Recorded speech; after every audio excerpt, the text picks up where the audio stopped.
is up? Alright.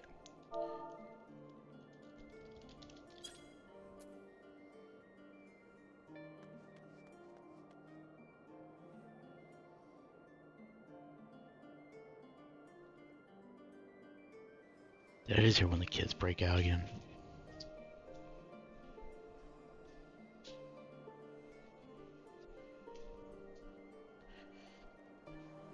Ugh. Okay. So, let's see. Return to the Hall of the Bardassian Annex.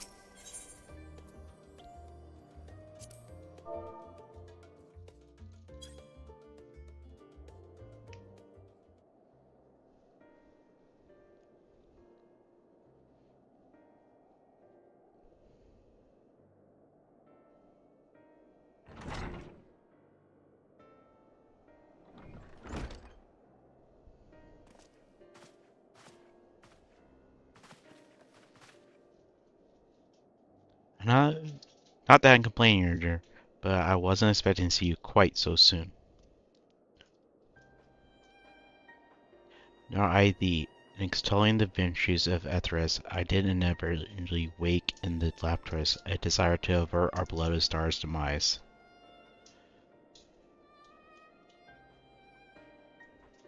Creel tells us you have obtained new knowledge that may aid us in our ongoing efforts. I have news to share regarding our study of the Ethereal Sea, but your findings are certain to be greater interest, and so I'd rather hear them first.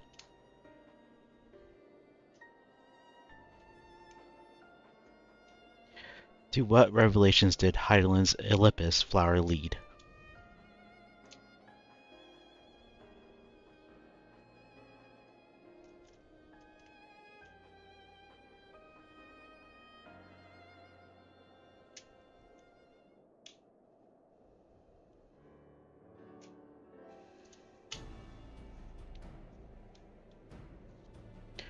Then this dynamis is what drives the final days. If it and Askea are the ones and the same, this all but proves Nidaana's theory. We're an entity through sheer force of emotion to channel this vast dormant reservoir into a raging river. Its power might surpass even that of ether.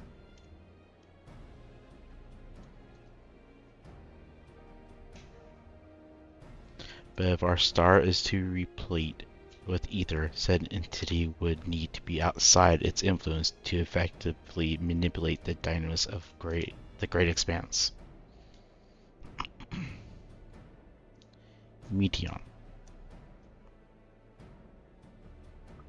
Or rather, the sorrow and suffering of following civilizations that she has been hoarding for millennia. Untold anguish and fear and hatred drawn from every corner of the universe, all for a single purpose, the destruction of the Theris.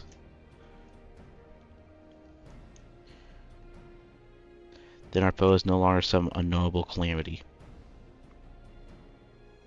But we have but one aim, to defeat Meteion. It may sound so simple, but you're not wrong. Vanquished Meteion and we delivered the world from the final days, but to even attempt it, there are two conditions. First, we must determine her location. Before Meteion escaped, the enchantment was placed upon her by Vanette, the woman who would become Hydaelyn.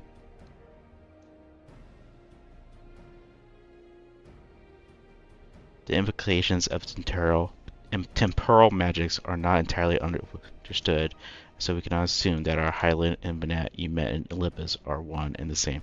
Nevertheless, due to her inherent qualities as an all-powerful being, I wager that Hydaelyn possesses the knowledge we seek.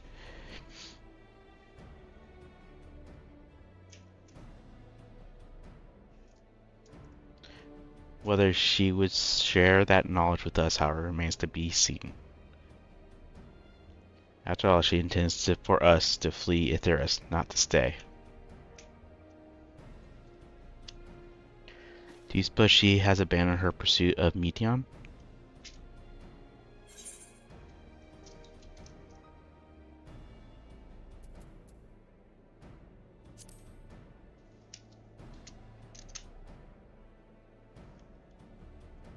Though not for lack of trying on Hyland's part. Surely that's why she used me as conduit for her will, and provided clues such as the Libis flower.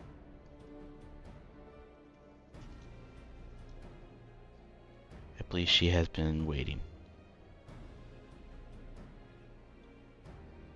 Urbancan's answers to Hermes' question.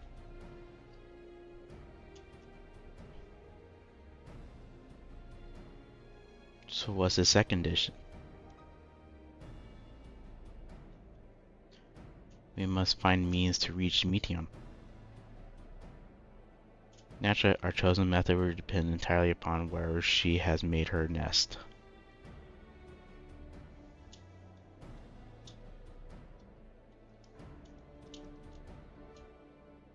The community with Hyland must by necessity come first. Did you and Master Montoya have any luck with your investigation into the Ethereal Sea? Sadly not. Though we enlisted the help of Arnvald and other Echo-blessed allies, we couldn't detect so much as a whisper from Hyland, even from within the anti-tower.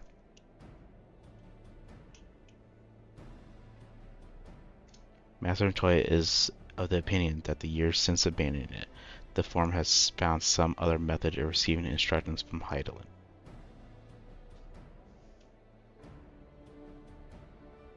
If so, it would most likely be some form of apparatus for observing the Ethereal Sea, but closer to home.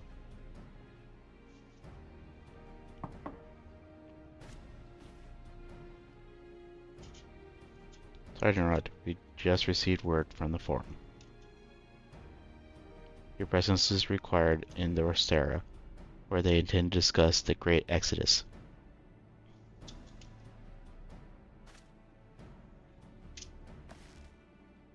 Then Father was able to persuade them.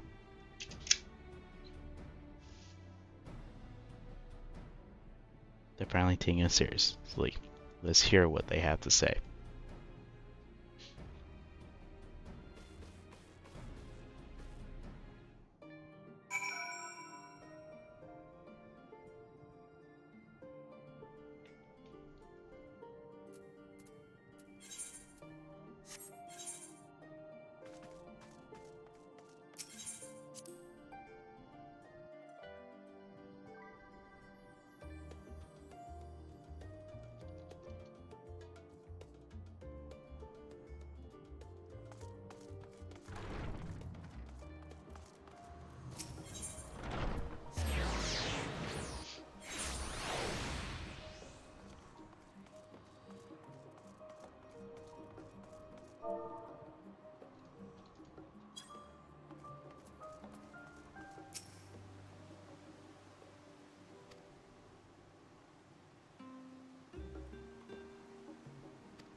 Mm-hmm.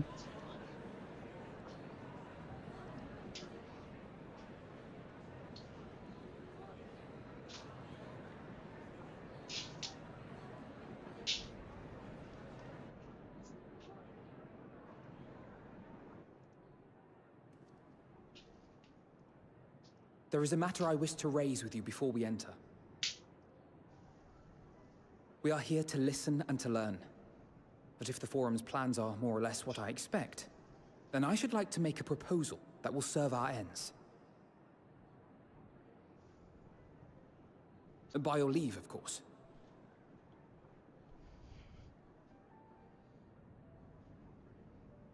I don't see why not.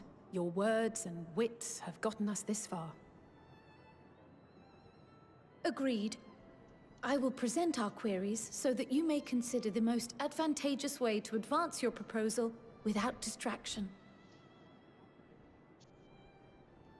Thank you, everyone. If I may have your attention, What? the ad hoc session will now commence. The purpose of today's assembly is to brief the Scions of the Seventh Dawn, at their request, on the Great Exodus. You may enter.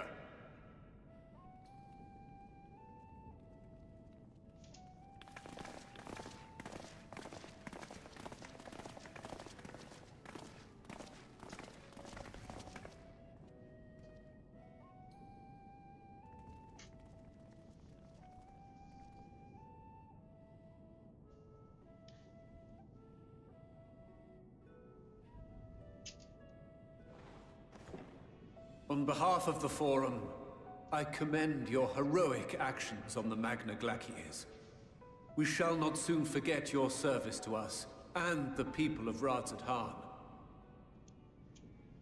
The Satrap, whom we have informed of the refugees' new arrangements, sings your praises as well.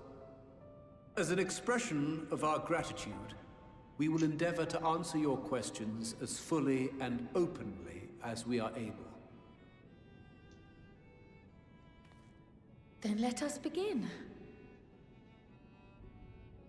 First, it is the Forum's objective to ferry the life and knowledge of this star to the moon. Am I correct? You are. It is for this purpose that Sharlayan has labored these many long years. We have collected biological samples and scientific records from across the star. When the time comes, they will be moved from their places in Labyrinthos and Numenon and conveyed to safety. Once that critical task has been accomplished, we will begin transporting the Sharlayan citizenry, which has been categorized into groups. The earliest arrivals are to ensure hospitable environs for those who come after. Following our people, we will send those of other nations in turn, beginning with our allies. Radzat Han was foremost among these. But since the final days have already come to Thavnair, we saw fit to include the refugees with earlier groupings. An ambitious plan. You have accounted for the safety of all nations and tribes, then? As many as we can. And how, pray tell, do you decide who to leave behind? To journey beyond the sky is an unprecedented and immeasurably difficult endeavor. Introducing sources of inevitable conflict would condemn all to certain death.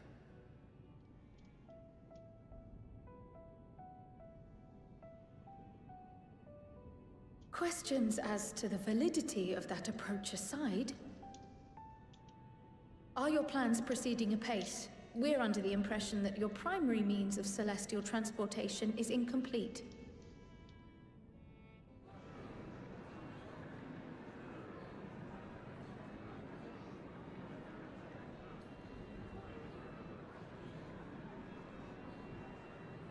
If only in that it does not meet our optimal parameters, that is correct. This Ark, as some have taken to calling it, is fully operational and could be launched even today. However, the final days have progressed more quickly than we anticipated. At present, the ship is incapable of attaining speeds sufficient to meet our evacuation targets. Should we put the vessel into service, as it is now, we will be unable to travel to the moon and back quickly enough to complete the necessary number of trips. Precious lives and knowledge will be lost. Seven hells. Is there anything to be done? The ether burner, the primary means of propulsion once the craft is in the space between stars, is undergoing testing to determine whether it can be made more efficient. Though cargo is being loaded for the initial phase of the Exodus, we are prepared to continue our experimentation up to the day before launch, should it prove necessary.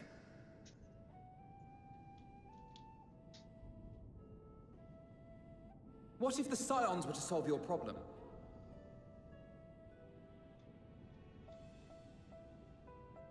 We shall help devise a means to improve the ether burner's efficiency, on 2 conditions.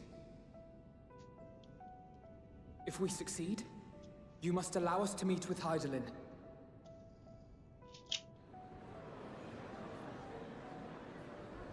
'Twas simple enough to deduce. You have a Concord, and so you would never have abandoned the anti-tower had you no other means of communication. One far more convenient, I suspect.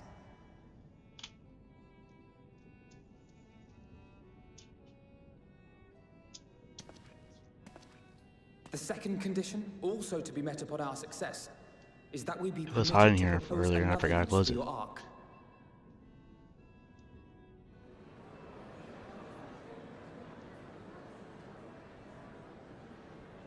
We would be at liberty to refuse this proposal. Of course. If we cannot prove its merit to the 99 here, who are we to stake on it the lives of all peoples of this star?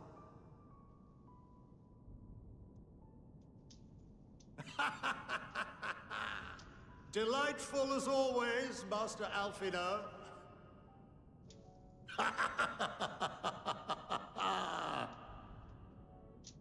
Oh, we couldn't have asked for a finer plan. Allow us to solve this complex engineering problem of which we were entirely unaware until moments ago. What could possibly go wrong? The satire writes itself.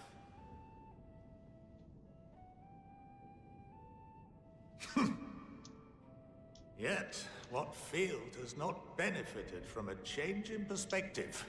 When we are at wit's end, what we need is not the same dry theories recited ad nauseam, but fresh inspiration.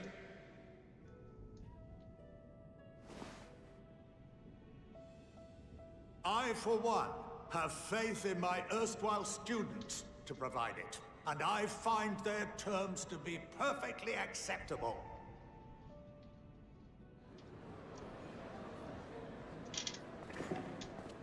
Order! Order! We have no time to waste on debate. I call a vote. All in favor of agreeing to the Scion's terms?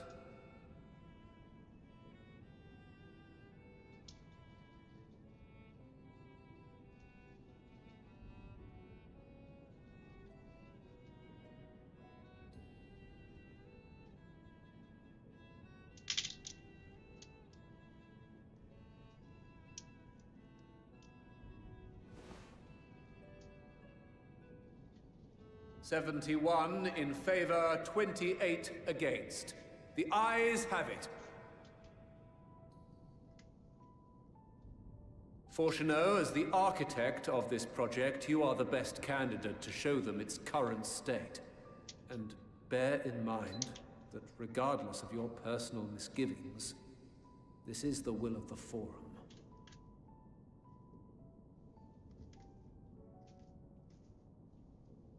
Very well. I call this session to a close. Return to your tasks with urgency. The final days wait for none.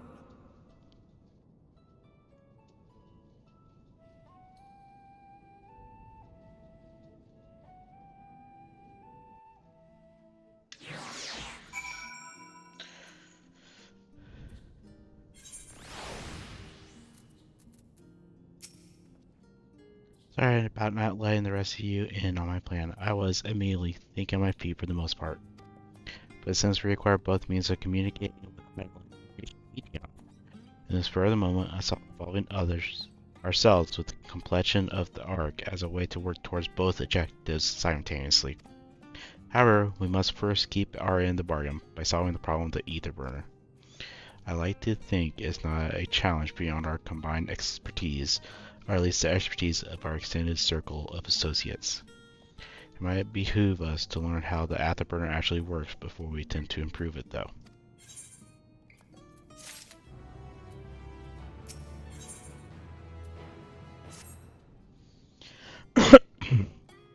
As instructed, I shall take you to the ether burner. Meet me outside the Archeon. I trust you can make your own way there. Zarg is being built by Labyrinthos. Hardly surprising. Where else could they conceal such a massive undertaking?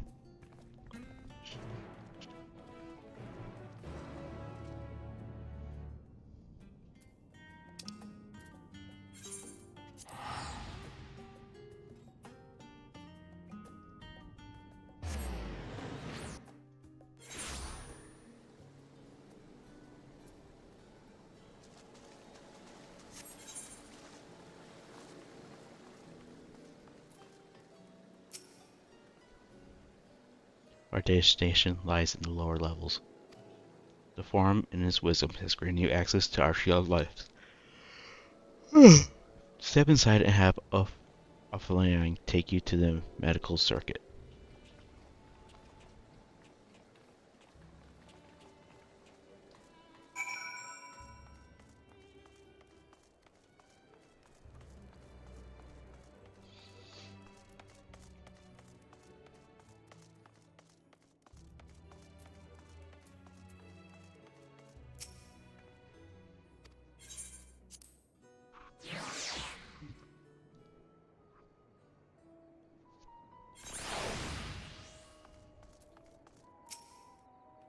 I've seen your associates ahead to Lutterstone Alpha on the other side of the Mariel Argonauts.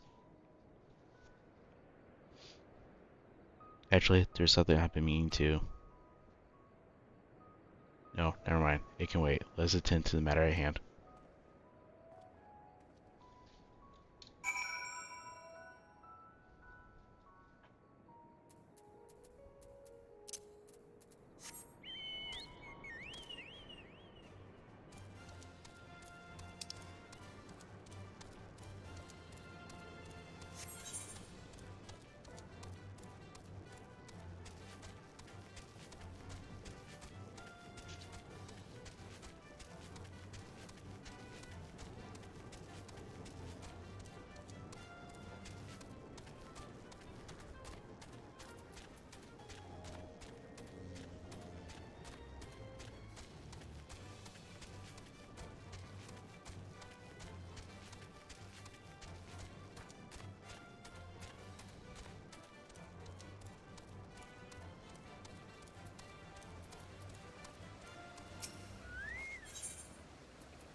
is.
I thought it was going good. Mm.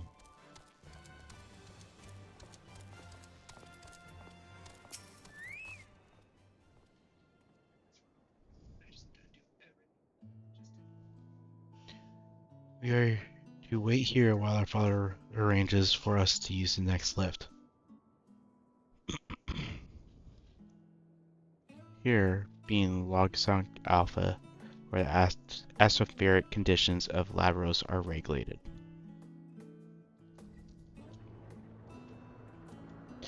Water is drawn from underground and dispersed as vapor, stimulating the formation of artificial clouds and rain. By manipulating the temperature and air circulation, they are able to create the ideal environment for the growth and preservation of the biological samples kept here.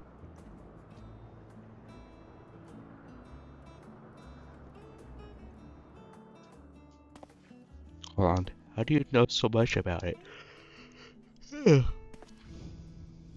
My father brought me here as a child. What? And left me behind?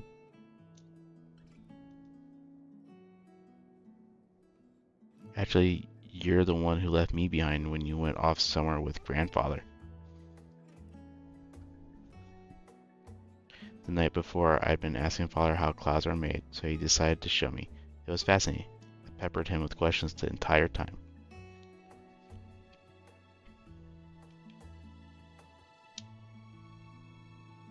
It is all too easy to take for granted the many interweaving aspects of the natural world. To grow inured is to the wondrous. By having gained an understanding of the complex mechanisms employed by the Loporters in recreating a similar environment, I have come to view such processes in a new light. The subterranean gardens of Labyrinth, the lunar prison forged to contain the ancient Zodiac, the inhabitants built for all mankind neath the moon's surface, each unique yet undeniably similar.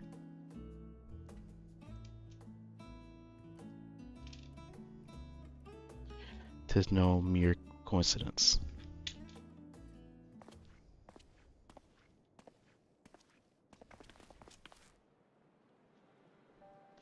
Ever since Highland unfolded to us the grim fate that awaits Ephraim, every essential resource we could spare has been delivered to Labradors in preparation for the great exodus. But that is not all.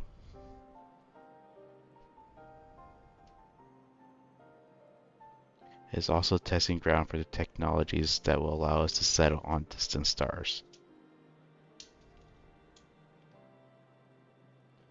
Though the Lapros have endeavored to make the moon inhabitable, that is not our final destination. Mankind must learn to propagate life where there is none, to thrive where all is barren.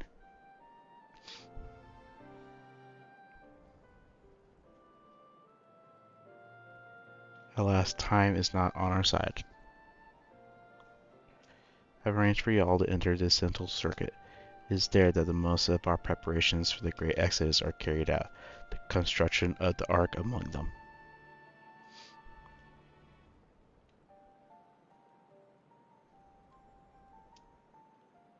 Their plans have been made public. Access remains highly restricted.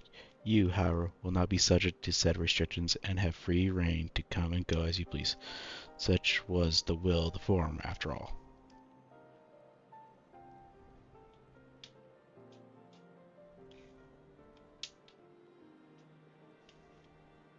We will prove ourselves worthy of their trust, your trust.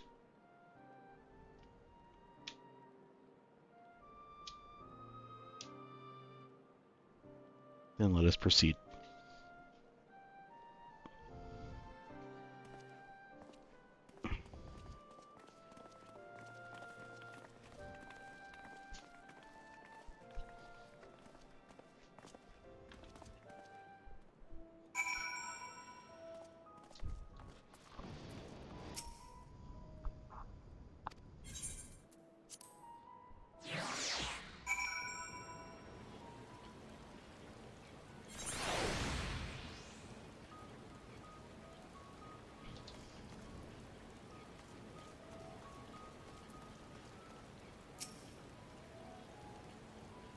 The burn is being constructed not far from here.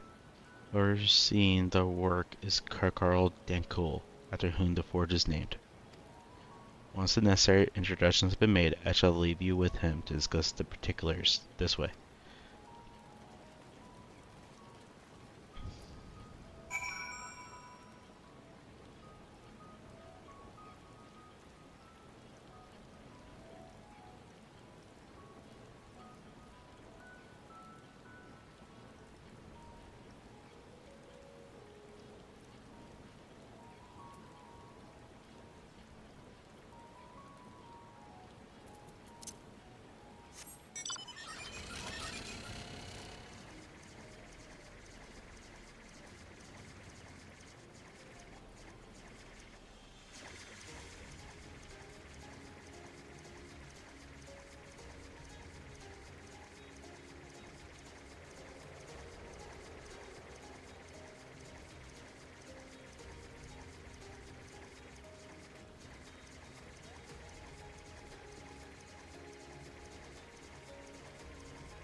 Could swap them out.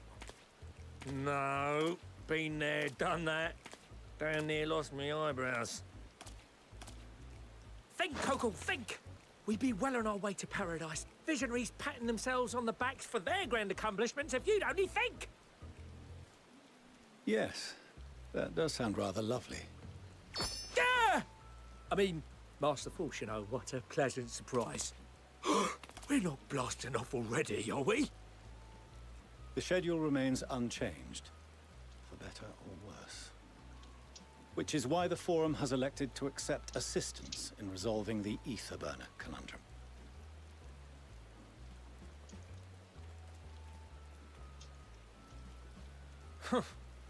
Not seen you lot down here before. There are Archons among their number, but engineering is not their expertise. Nevertheless, the Forum concedes the slim possibility that they may have insights to offer. If not, you are at liberty to return them to the surface, by whatever means you see fit. I assure you that won't be necessary. Now, about your troubles with the ether burner. Aye, I'll walk you through it. Suppose I could do with a change of pace. As the name ought to tell you, the ether burner burns ether, ambient or otherwise, and transforms it into motive force. Think of it like a giant bomb that never stops exploding. Even out in that black void where the ether's right sparse, it's strong enough to move our arc. And it probably won't kill you like an actual bomb.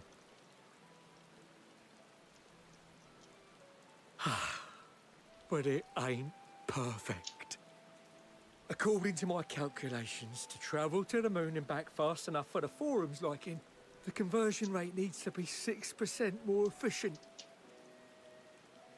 A measly 6%, you say? But if I could have squeezed even another 0.6 out of it, don't you think I'd have built it that way in the first place? Hast thou consulted with the Loporrits? Yes, they too are conducting their own research, for lack of a ready answer. The moon's propulsion systems are considerable, naturally, yet they are commensurately massive. It is no easy feat to convert their technology into an efficient means of propulsion for a teeny tiny toy boat, as they say, and as I most certainly do not. Yes, exactly! Damn it all, I asked for refined adamantite and they send me uppity rabbits with inscrutable, ancient, incompatible technology! You're trying to drive me mad! Do you speak of Allagan refined adamantite, perchance?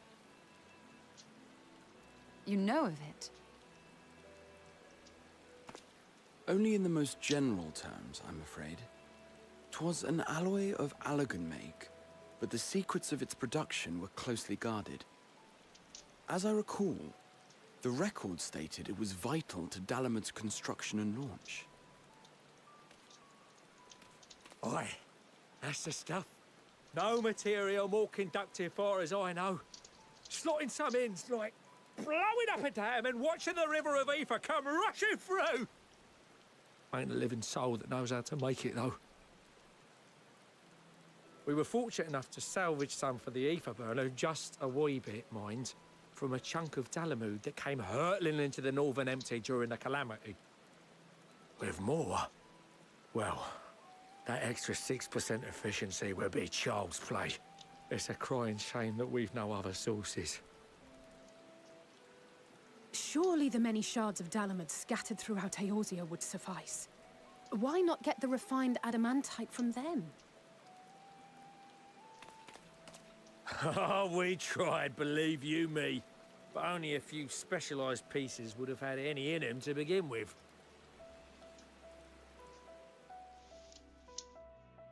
Drive calls from Ragnarok-class internment hulks. Those are the prize bits we really need. According to the Gleaners, getting to them means delving deep into the shards. And the defences are still very operational and very eager to blow them up. It's rough going in there, even for the cream. Not sure they'd make it out alive.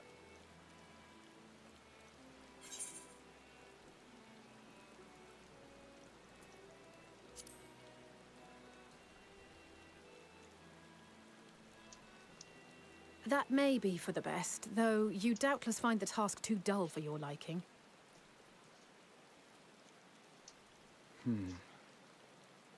There are multiple internment hulks in Eorzea alone, so handling this ourselves may not be the most efficient option.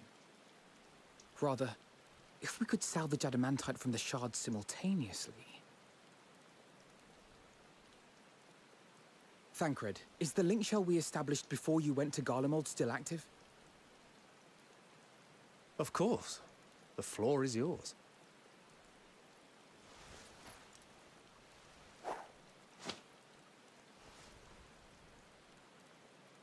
What's all this? Gathering firewood, so to speak. We alone can accomplish little, but joined by others, we may yet build a bonfire to carry us heavenward. This is Alphino. The Scions have need of you.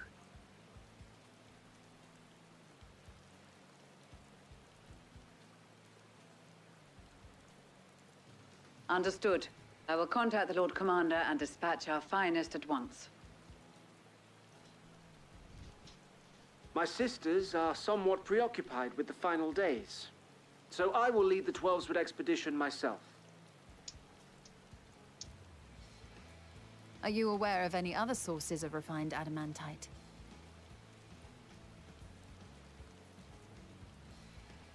Logically, such an invaluable alloy would have been utilized solely where absolutely necessary, in components intended to conduct or collect surpassing amounts of ether. Any extant instrumentation or devices would have likely found their way into the hands of etherologists, or enthusiasts.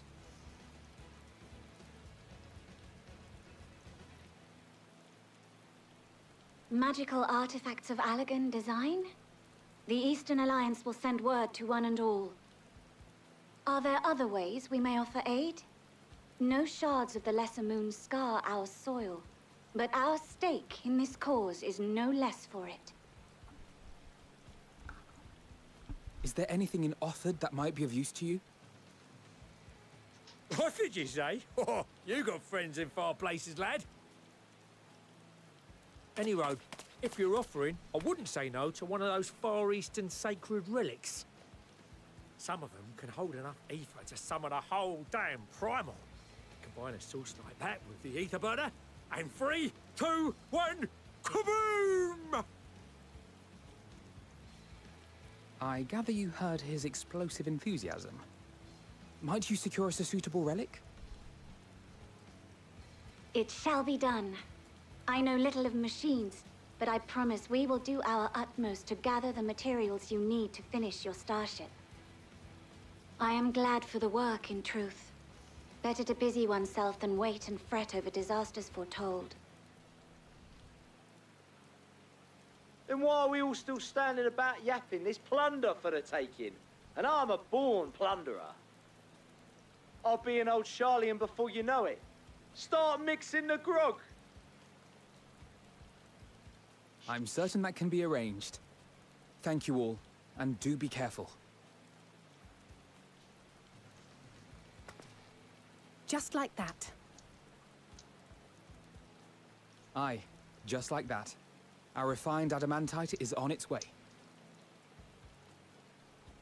Now let us consider our next steps, shall we? There's yet much to be done.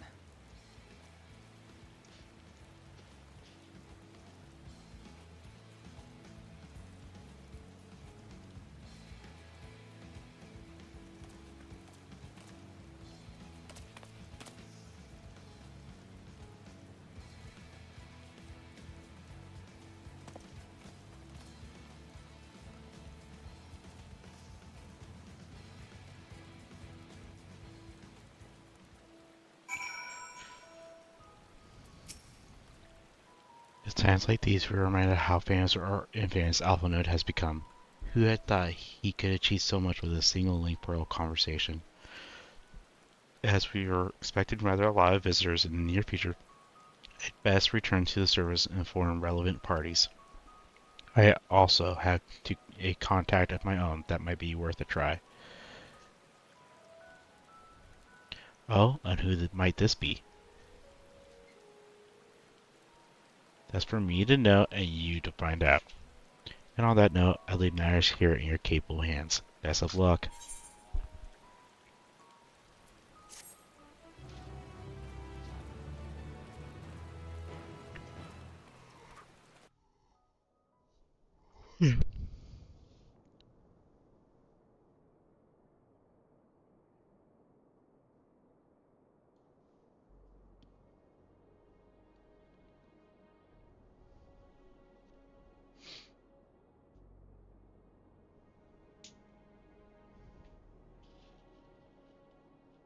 Our course of action is clear.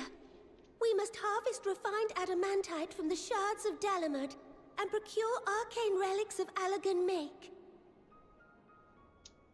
Summon the best and brightest of our immortal flames, and form an expeditionary party at once. Call upon the Sultan Sworn and Brass Blades for support as you must. Papashan, send word to the guilds. We will require the expertise of master artisans if we are to have any hope of identifying and recovering these elusive materials. Viergeist, we have need of your stone torches.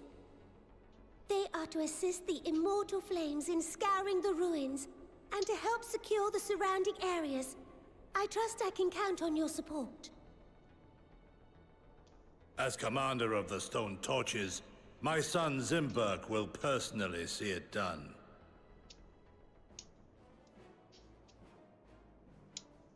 Pippin, I would have you lead the raiding party. Assemble your finest, and with Tizona's blade, clear the way. Lord Lolorito, I pray you take charge of the search for Allagan relics. Surely you know of some being traded on open or clandestine markets, or sleeping in collectors' vaults. Of course, I ask not that you do this out of the kindness of your heart. By all means, profit on the transactions. I wish you the joy of it. The final days descend upon our world. If circumstances are truly as dire as they say, Uldar's best efforts may be for naught. And yet, when we Eorzeans rose from the ashes to rebuild our broken realm, did we not learn one simple truth?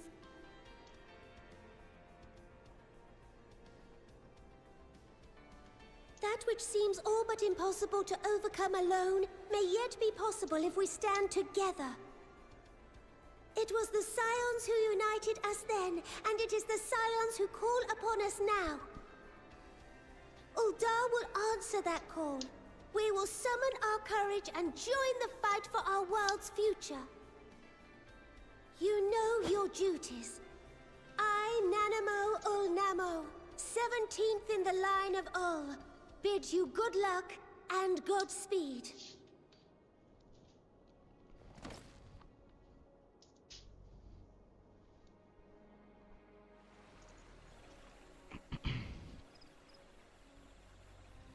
The Black Shroud.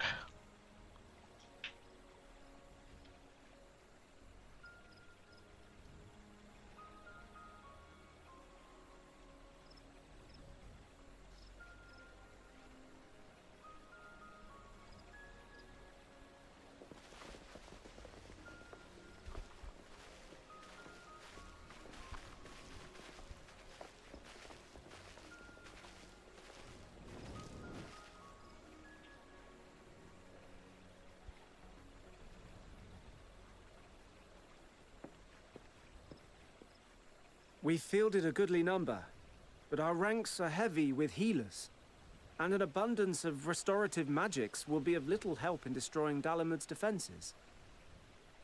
Still, it has ever been thus with Gridania.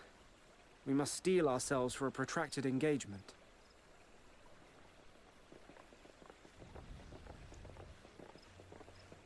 In that case, might I suggest taking us along?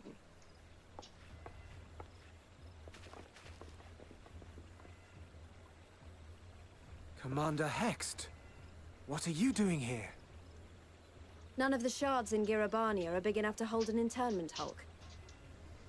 So we said to ourselves, why not lend our neighbors a hand? We thought you might be short on people with a talent for breaking things. While it pains me to admit it, you are right. Our deficiency so plain to see.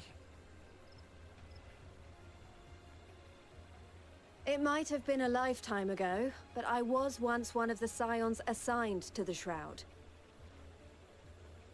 I know this forest well. I know your people. And I know we will be stronger if we fight this fight together.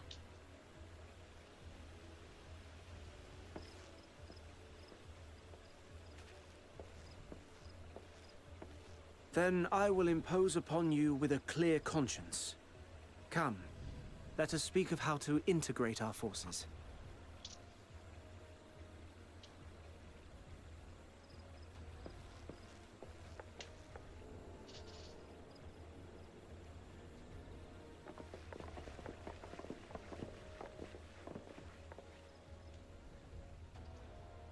I won't let it all be for nothing. I promise you, Papalymo.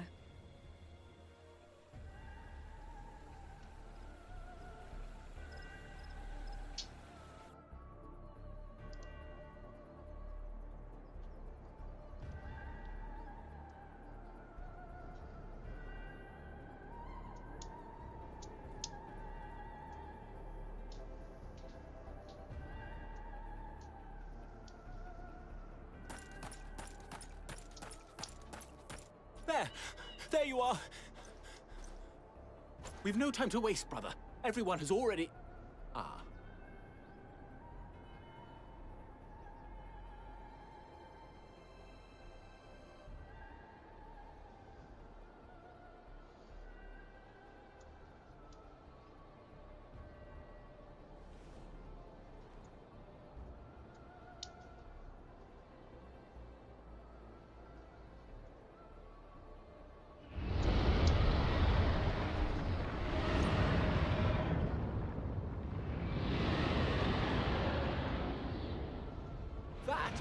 That was a roar! A dragon's roar!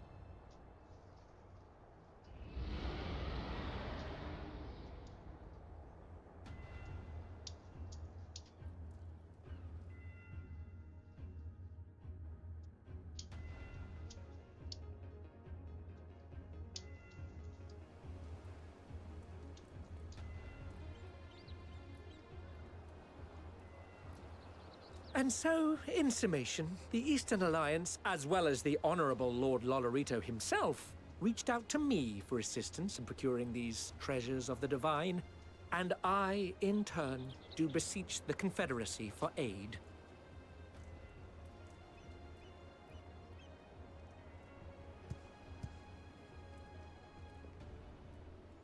Hmm? Is that... Hancock? What a surprise this is. And a fortuitous one at that. I have a favor to ask, you see.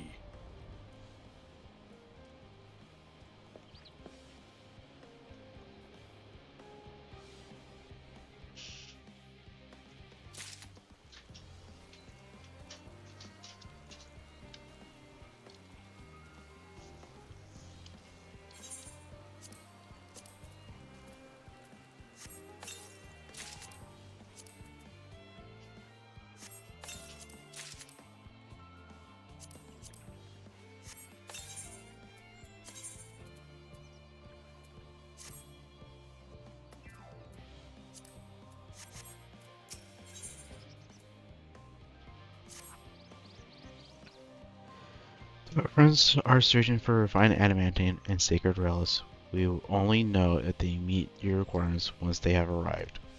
In the meantime, is there aught else we might do to be of service? Ha! You already done more than enough. If I had to say, though, I could use someone who knows a thing or two about Algedin technology. You there, the lad with the red eyes and matching hair. You seem to know more than the average scholar.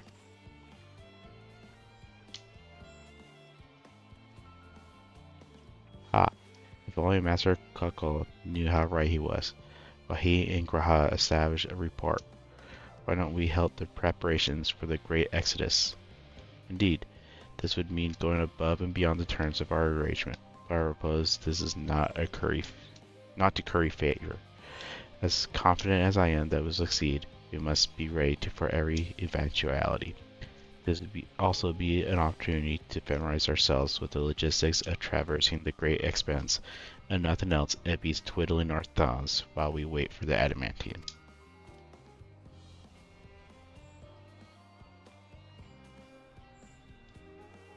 Well, you a bunch of helpful buggers. You mind to lend a hand, I know where you ought to go. Charlton Hamlet is lousy with researchers and scholarly ties, busying themselves preparing for the Exodus. Pah! That lot need all the help they can get. Well then, off we go.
From what I can tell, a lot of people actually live down here.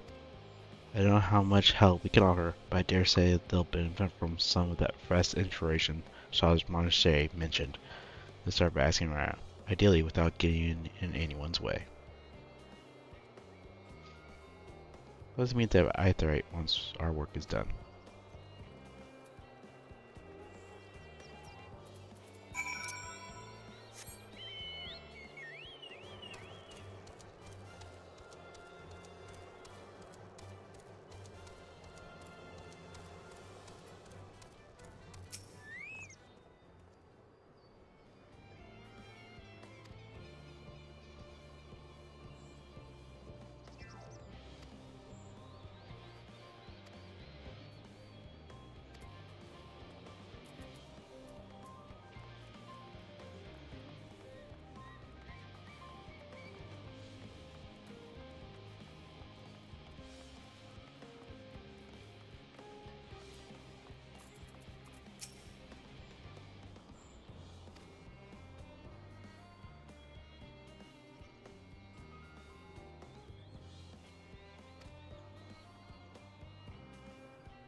Fancy meeting you here, Logan.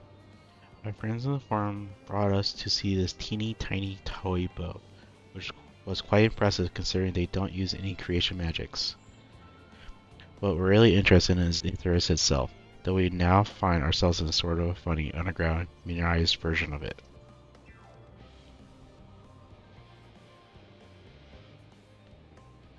We were hoping the forum would give us a guided tour, but it appears they're rather preoccupied. Honestly, all that time to prepare and they still not ready. I suppose we'll have to show ourselves around, or at least that's what we were planning to do until we chance upon your endure and your good self. Since you're both waddling about engaging in idle chit-chat, perhaps you could show us a few points of interest. Won't that be fun?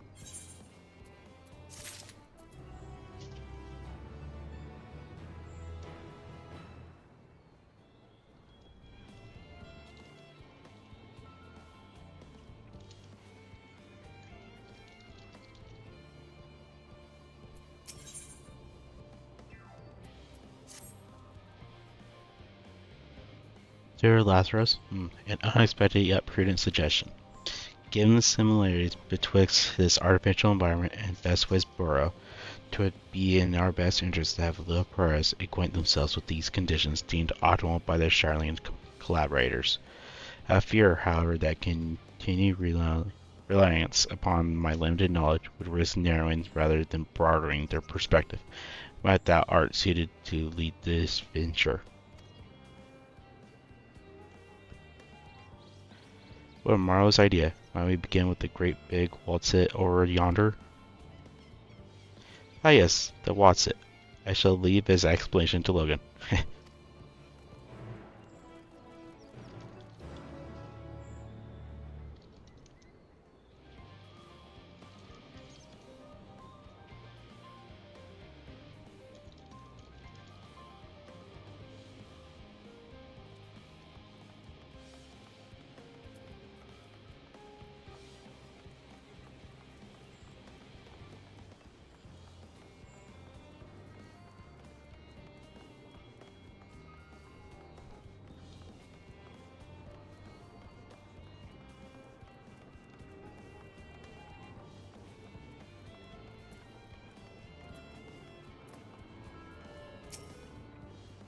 Excuse me, to build something so large without creation magic is positively stupendous. Perhaps you can direct our attention to its most important features?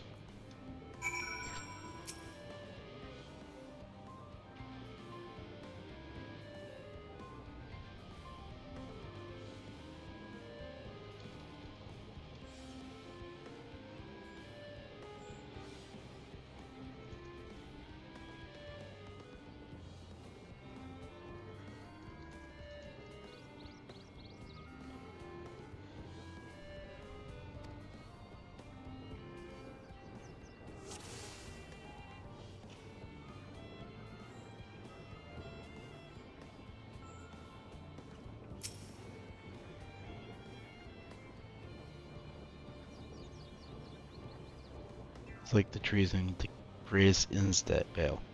Hold on, it's a bit of a strange shape. It's thin at the bottom and big and round at the top. Quite tall for something so unbalanced too.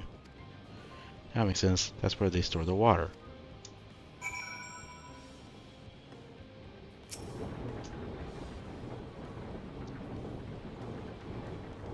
Is that water I hear from inside the great big tube? Must be because those cogs are in that giant wheel at the top. Obviously that's how they draw out the water. There's probably some sort of spiral shaped mechanism inside it too.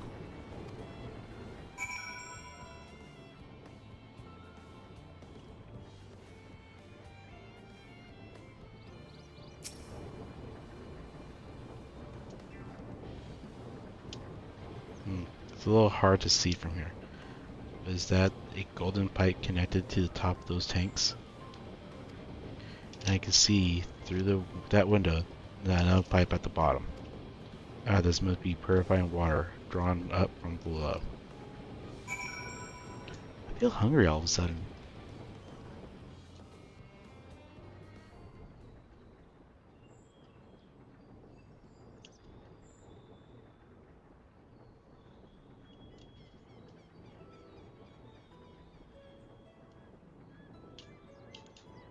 Well, if I were to hazard a guess, water drawn from underground, presumed with some other mechanism, is purified here and stored in that tower before being distributed everywhere elsewhere.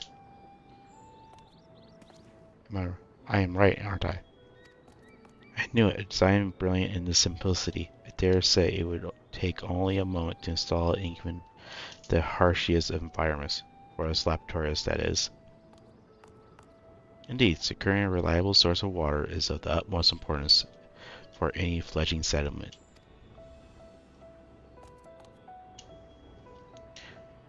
We have read, however, that people out there sometimes make their homes in arid deserts and such.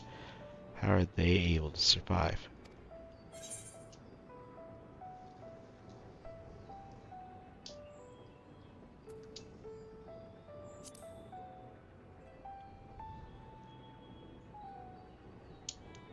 To wherever you choose to live, you're never far from water.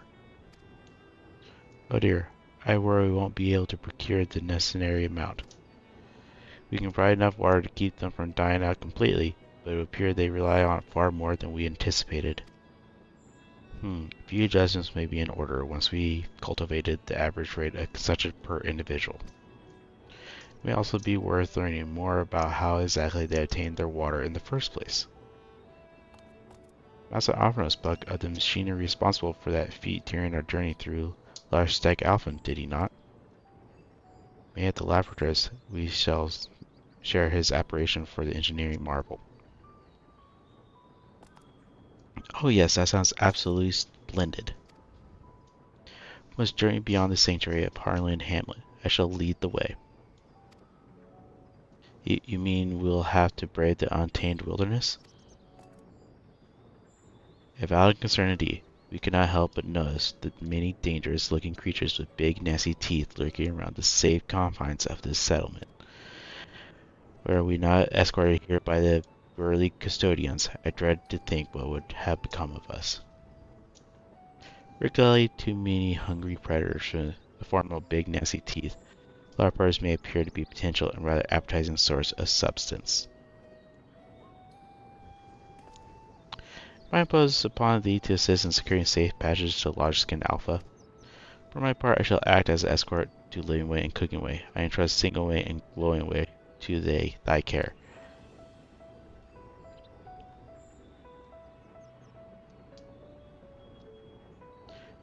A more valiant protector they could not wish for. Godspeed.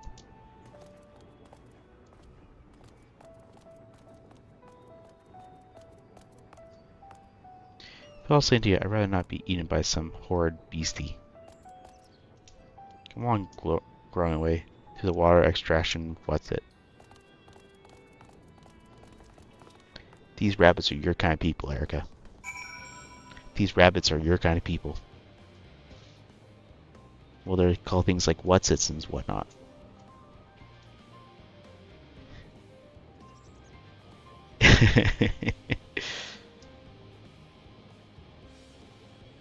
I'm gonna be right back. I'm gonna see if I can find something to eat.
Okay.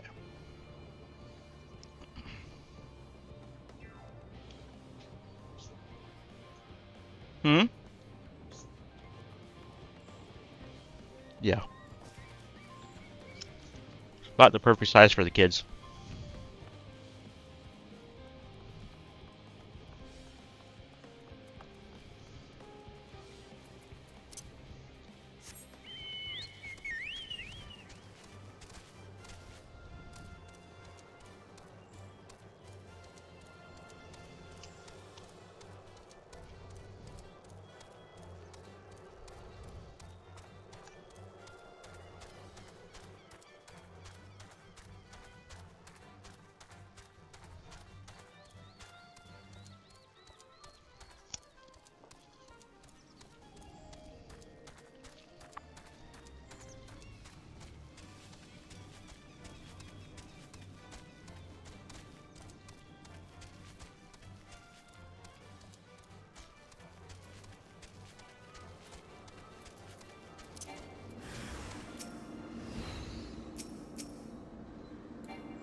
What we have going on tomorrow? I don't know. You're the one that always tells me.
Franklin Baidu, welcome to Log 10 Alpha.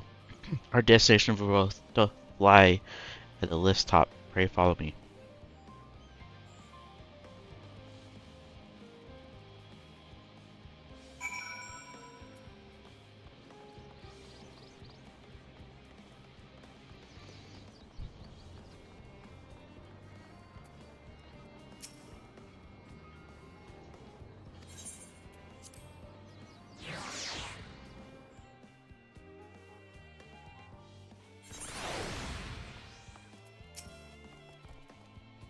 Marvelous, simply marvelous. So this is where the magic, or science rather, takes place.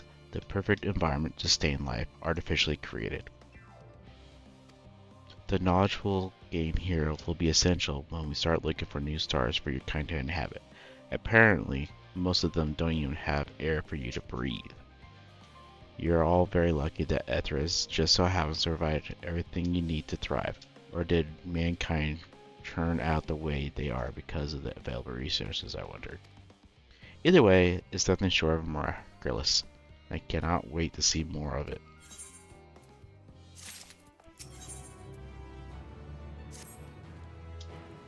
It's all very wonderful, I'm sure, but I was rather hoping to learn more about your nourishment provisioning facilities. In other words, where is the food? I believe both knowledge and consumables you seek may be found at Mineral Argonautics. As I imagine, Singway and the others intend to study every conceivable facet of this apparatus. Whilst thou be so kind to escort our visiting culinarian? Yes, that sounds much more interesting. Hopefully, I'll be able to see firsthand some delicacies Erringer was telling me about. Even as incredibly vivid, if a bit too verbose, descriptions cannot compare to sampling them myself. Not to mention, Ithras will soon be no more, so I must learn all I can while there is still time.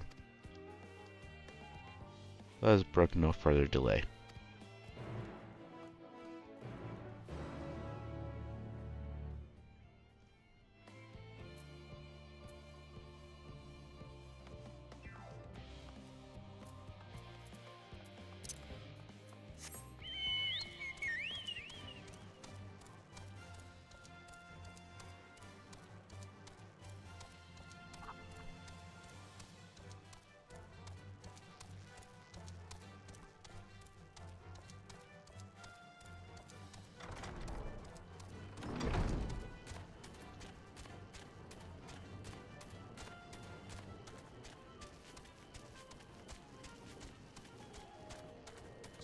I think you're doing well. Like I said, one night, you know, when I'm sure, you know, just to say, fuck everybody, fuck sub game wall shit, like, how about, yo, let's fucking just jam a fuck.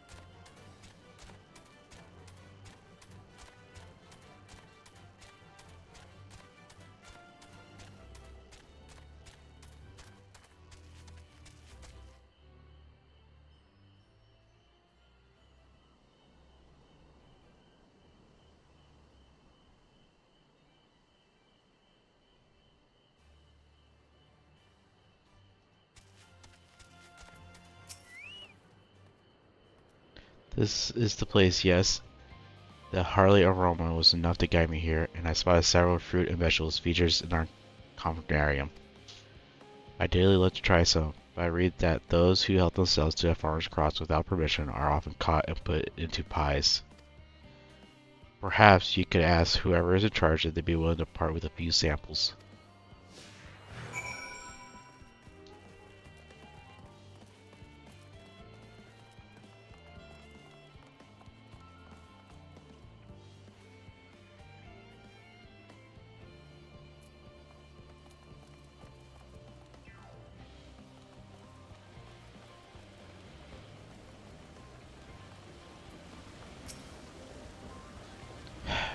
What a fine mess this is.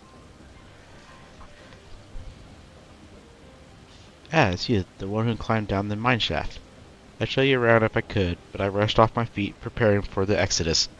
And I'm not the only one. We've all got to find ways to do what we do down here up there. First on the moon, then on whichever star the Forum decides will become our new home. It's all so sudden, so unreal. Do you want to go to the moon?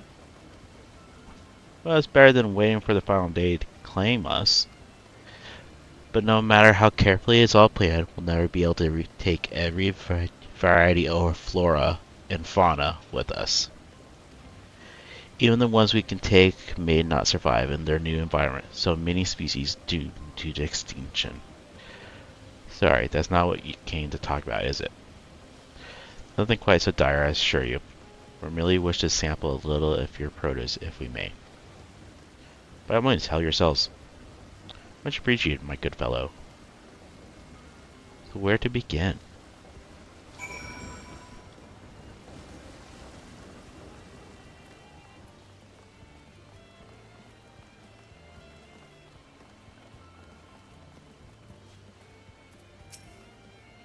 Oh, I know what these are. Grapes, yes? Let's see if they are as delicious as they look.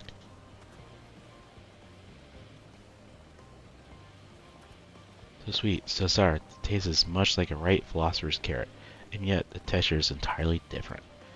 The contrast between the outer skin and the fruit within is most particular, though far from unpleasant. Yes, I think I'll try another.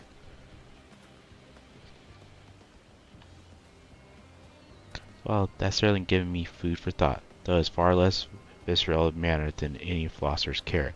But tell me, what is your opinion of grapes?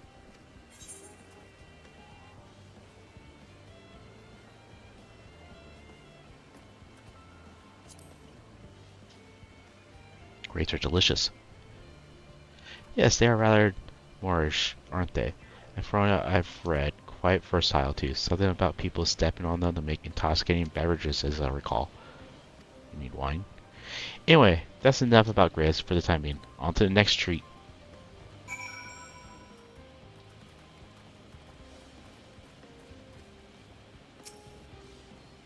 Orange by name, orange by nature. What came first, the fruit or the color? Who cares? Let's eat.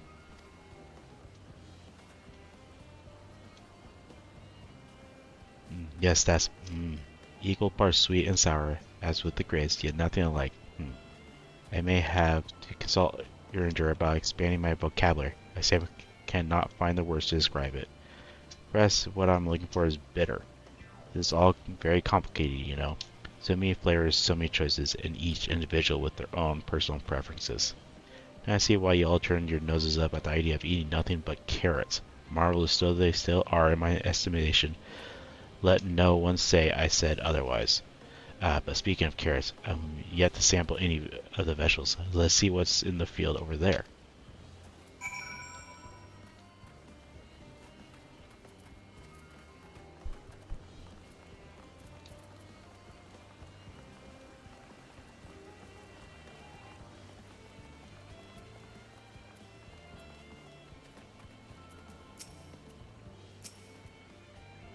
The color, the texture, are they some sort of Norse round carrots?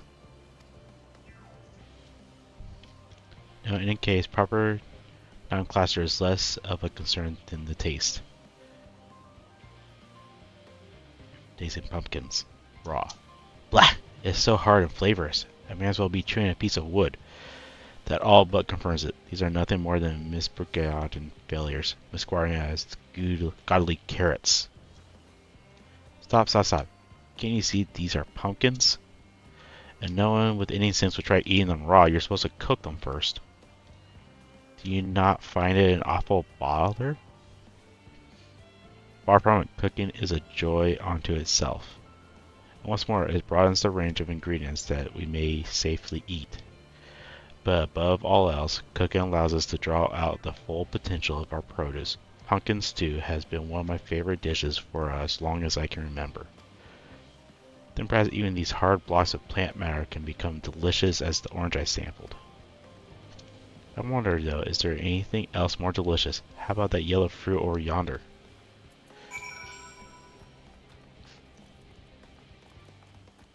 I'm gonna guess a lemon. What wondrous fragrance, with luck. They'll have flavor to match. As I have no idea how these are eaten, I'll just bite into it. My tongue, is this poison? And lemon, you mean, is supposed to taste like this? How can something so similar to an orange be so revolting? Heck, it may be sometime before my palate recovers from this ordeal. As such, I had best call an end to this round of sampling. A safe farewell as it returns to the others.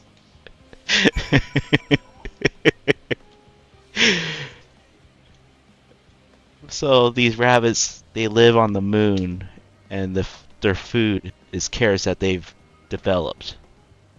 Because, well, they're rabbits and love carrots. And so they've made their carrots different type of carrots.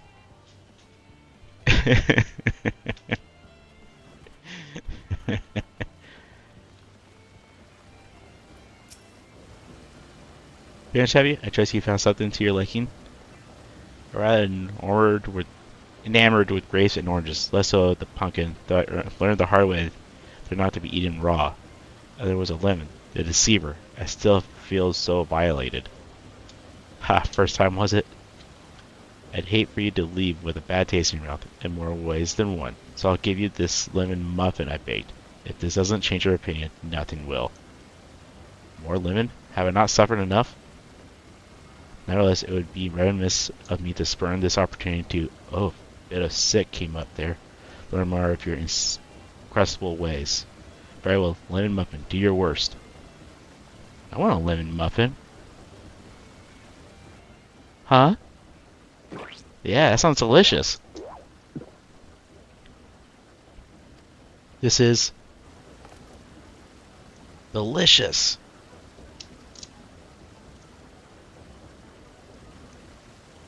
Although I still detect a hint of lemon, it complements the sweetness of the dough to create a perfect harmony. I never would have guessed this vile bitterness could be utilized so elegantly. My good chap, this is simply breathtaking. See, we rarely use lemons in its natural state, but it has a starring role in all sorts of recipes, and the same is true for many other ingredients. It comes down to the making of the most of the resources at our disposal, and sometimes that can even be the difference between life and death.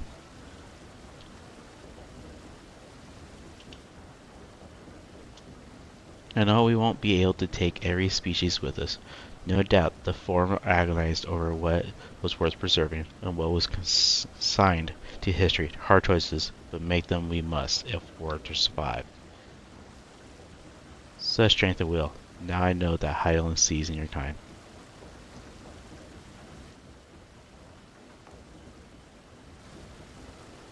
Mankind, the Loptaurus.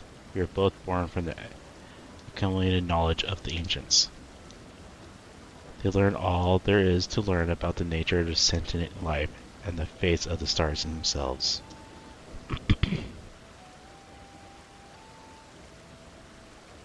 Once a civilization has fulfilled the basic requirements for survival, it will inevitably seek to eliminate all forms of negativity and achieve perfection.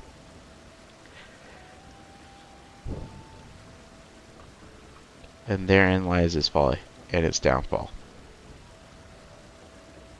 For perfection is an unattainable ideal. This is the paradox of immaculate carrot. Yet civilizations since time immemorial have deemed the pursuit of perfection as progress. They paid no heed to the cause and cured to the futile request, and all too often become the architects of their own demise, their dreams forever unfulfilled.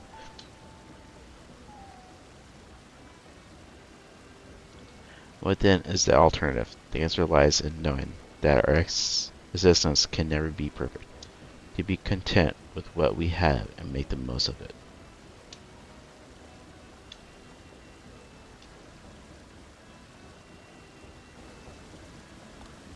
When life gives you lemons, you make lemon muffins.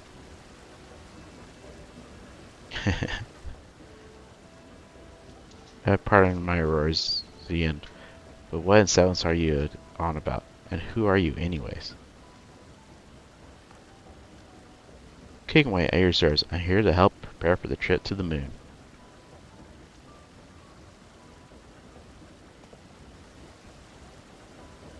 And once you get there, you'll be able to try my carrots. I've been growing all different kinds. But don't worry, there'll be room for your crops too. We'll work together to preserve as many Ithraeus species as possible, if you're up to the challenge.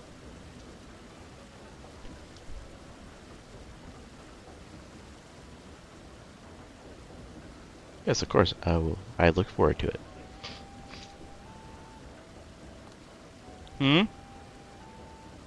Been there. Well, this has all been highly productive, probably. Let's go and see if Urinder and others have run out of machinery to inspect, shall we?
This was most lightning, especially the part with the lemon muffin.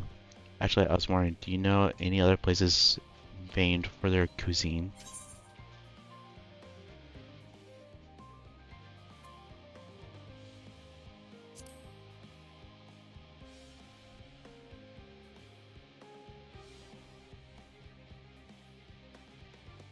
With that, I had time to visit. The more I learn Ithraeus, the more I wish we could spare it from the final days. As Highland's orders are to be flee, not to resist. if only there was some other way.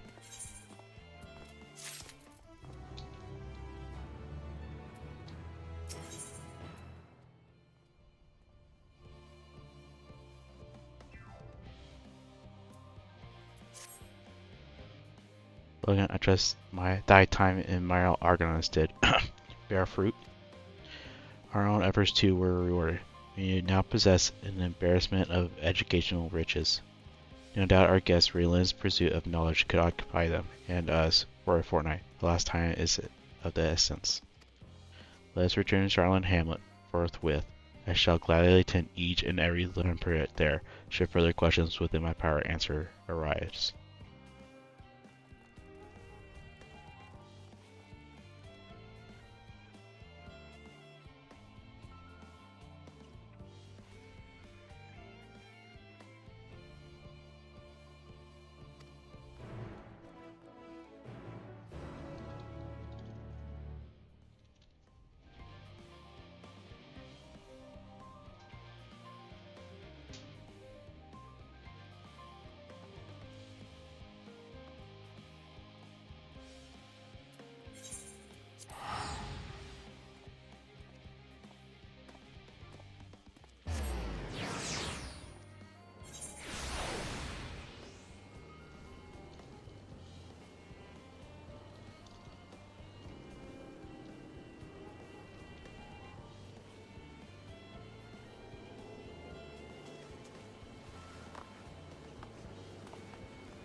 Look, he's your turn. Oh, this is the side quest actually.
Yes, Logan, that was indeed me verbalizing aside to express an emotional state. Do you want to know why?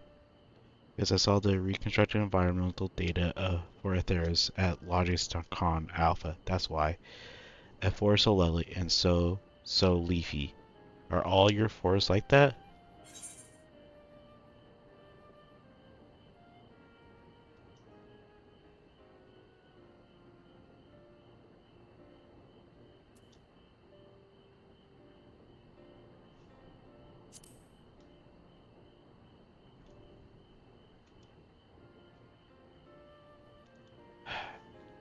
Ugh, I say.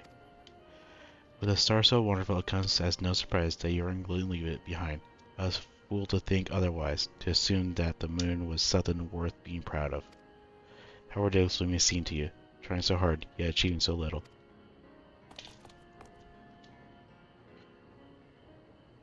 Not at all. Thy works are no less worthy for their uniqueness. Thancred.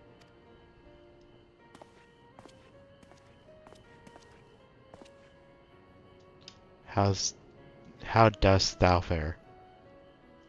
Oh, I was able to glean a fair bit of research from helping to move their cargo. Preparation had to proceed without interruption here, despite news of the coming end. We had the Forum's leadership to thank for that.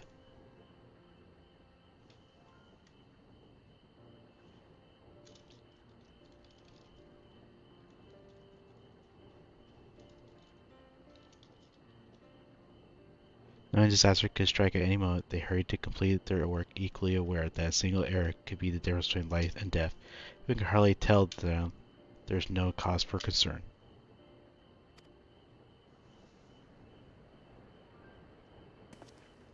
Perhaps not, though aided by our godly growing way, we may yet find other ways to lighten the burden. Me? But of use to people? I'm honored that you would think me so capable. I'm not sure that I'm up to the challenge. Nevertheless, I believe in thee. If you say so, I suppose it couldn't hurt to try. I passed someone mopping the western plaza that looked to be in need of a helping paw. Perhaps he might start with him.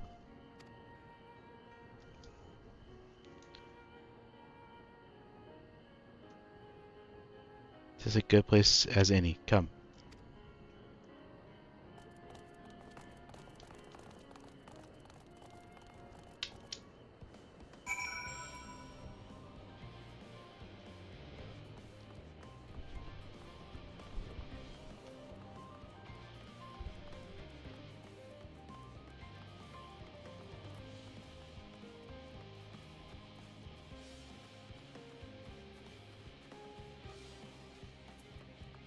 About movement.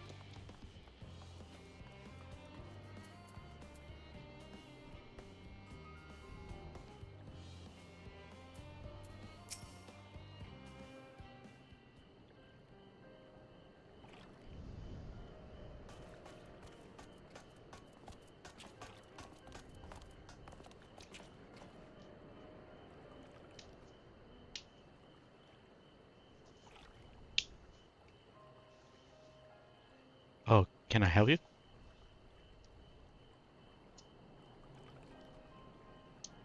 It is you who helped me. Is my anxiety truly so obvious?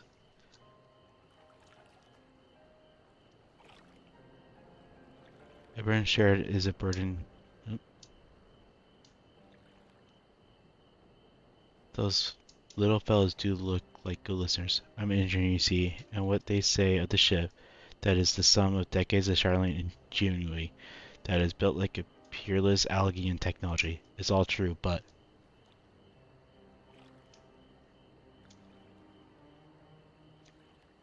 I know that none of that is a guarantee. We never before launched a star-faring vessel, let alone flown it to the great expense. All the tests we've run have been on the ground.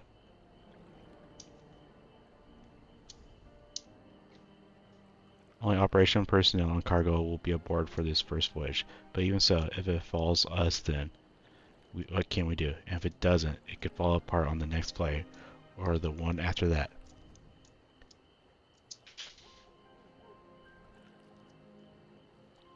We've done everything we can to prevent that from happening, but it hardly matters. We thought that Ether Burner's design was flawless too, and look how that turned out.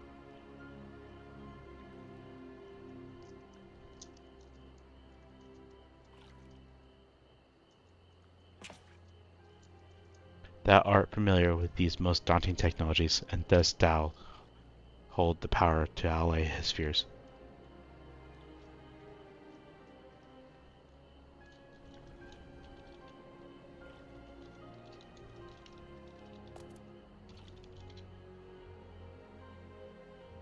Maybe you could tell me if there's any aspects of the ship's design that you're especially worried about. Our ability to walk and perform our tasks, for one. I devised a means by which to employ gravity, a spectral spell to regulate the environment, but that is not strong enough. If everyone floats away and begins crashing into things as soon as we've left the star.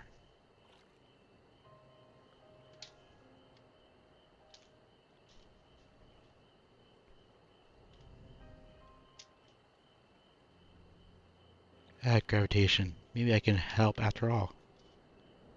Up there is not so different from down here, you see. The same rules apply, and you consider them as part of one great big cosmos rather than separate places.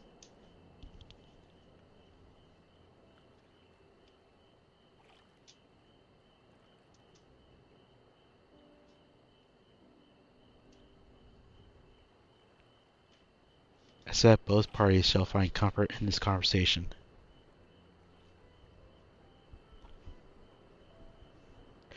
Yet, if Tinker's tale be true, still others would benefit from insights born of experience. I prevail upon Leptarius to attend them.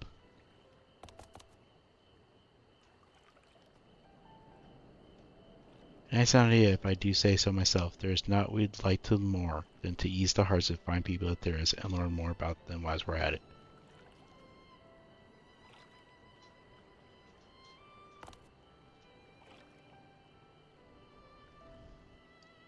Oh, glad I am to hear it. Gather thy companions and bring them hither.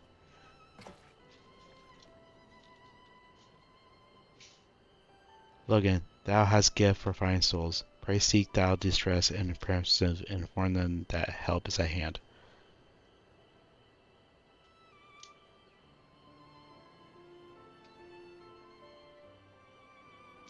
I shall wait them here. Oh.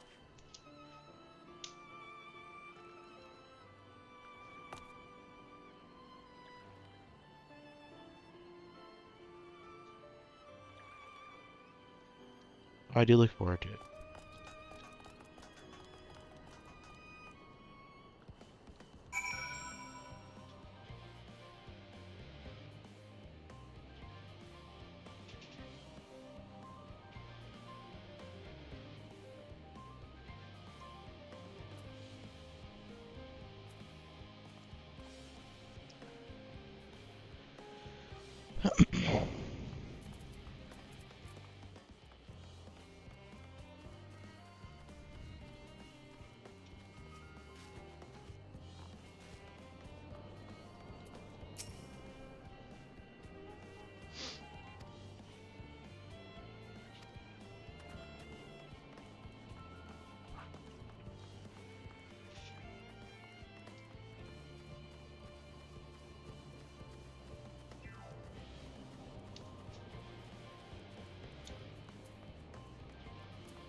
I don't know.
Mm-hmm. Sweet.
Behold, Logan, though thine efforts would hath spread throughout Lavros, verily to a far greater number than we anticipated.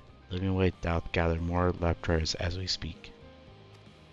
I shall assign each in accordance with their skills, that new bonds of friendship might be forged.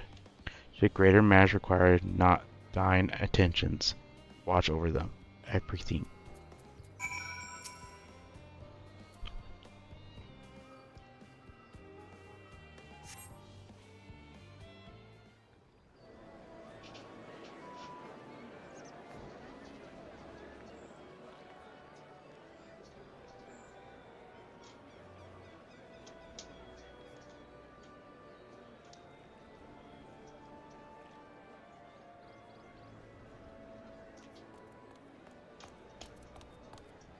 Phew! Oh, finally some rest. Why, I haven't spoken so much in, well, in forever. Lively, isn't it?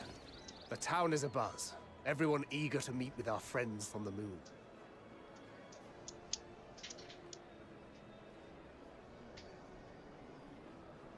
Twould behoove you to consult with Sleeping Way. As our moon's pilot, his advice should be most pertinent. I'm impressed. Truth be told, I struggle to tell one from another. No offense intended, of course. None taken. After you and your friends left Mare Elementorum, we spent no small amount of time with your Urianger. Oh, the conversations we had. He told us all about Atheris, answered our every question, no matter how trifling or trivial. Look! Every page filled to the margins with knowledge. When I first arrived, I was struck by how little I knew. It was daunting. But then I realized that, were it not for Urianger and his teachings, we'd still be stuck on the moon, gazing at your world and wondering what we've been missing.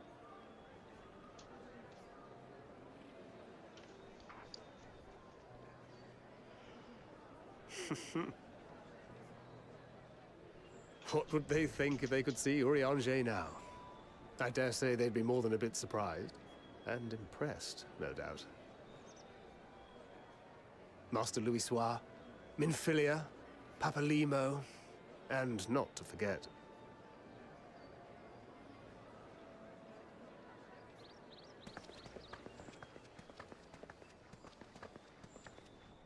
Oh there. Heard there was a visiting expert who we might bother with a few questions. I take it you'd be the one.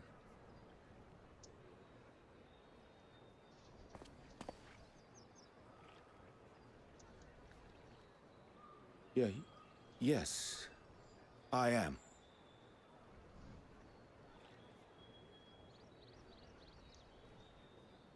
Vilson and Blovida, Sharlayan's foremost researchers in the field of teleportation magic, and Moonbreeder's parents.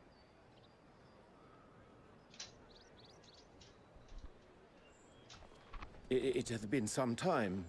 'Tis good to see you in good health. Likewise, old friend. Blovida and I were most honored to answer the call. Never expected this reunion, though, did we, dear?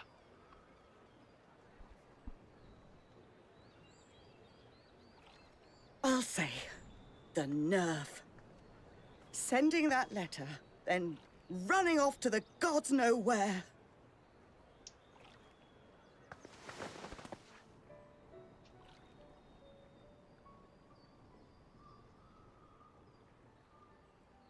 Do you have any idea how worried we were? I'm sorry. 'Twas remiss of me not to deliver the news in person. No, more than that. 'Twas I who...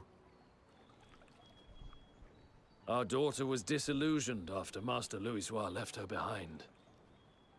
The day the Scions called upon her was the happiest I'd seen her in years. She made her every choice of her own free will. No one could have ever forced her to do otherwise. Don't blame yourself for her death. Celebrate her life. You know that's what she'd want. If there is one thing we resent you for, it was that we could not be there to mourn her with you. Reading the words you penned in that shaky hand, we must have cried as much for you as we did for her.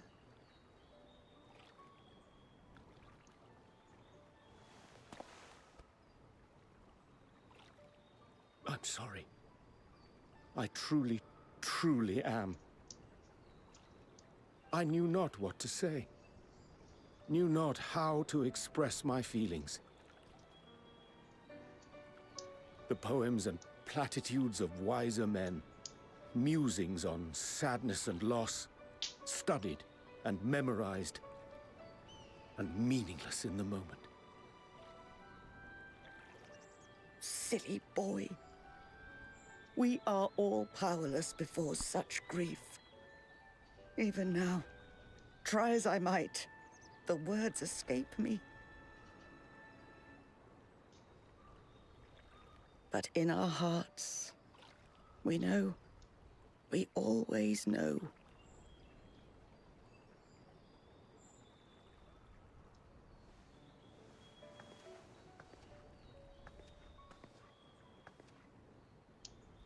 I remember when you were young, how the lads teased you for choosing the company of books over others. Our moon didn't take kindly to that. Be nice to Urianger, she'd shout, and give them a walloping. No matter how many times we scolded her. So we offered a suggestion. Rather than starting fights, why don't you be the bridge between Urianger and the others? She had to mull it over for a while, arms crossed, brow furrowed in intense thought. But from that day on, she never let you be alone. She'd drag you outside to play, pepper you with endless questions, read the same books you read, all to try and understand you that much better.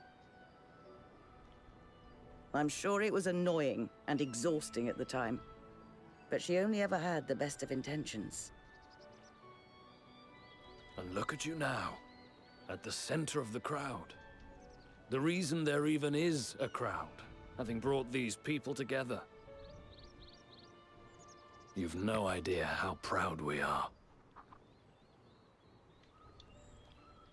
To see the boy, our daughter, trusted and believed in more than anyone, grow into the man she always knew he could be.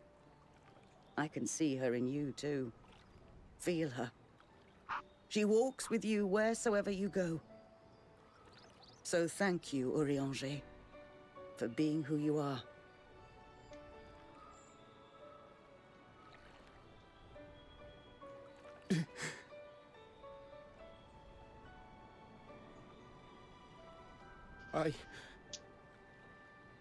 I think I can feel her too.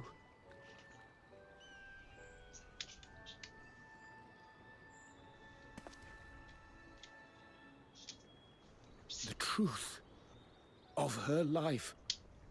Not sorrow, but hope and love.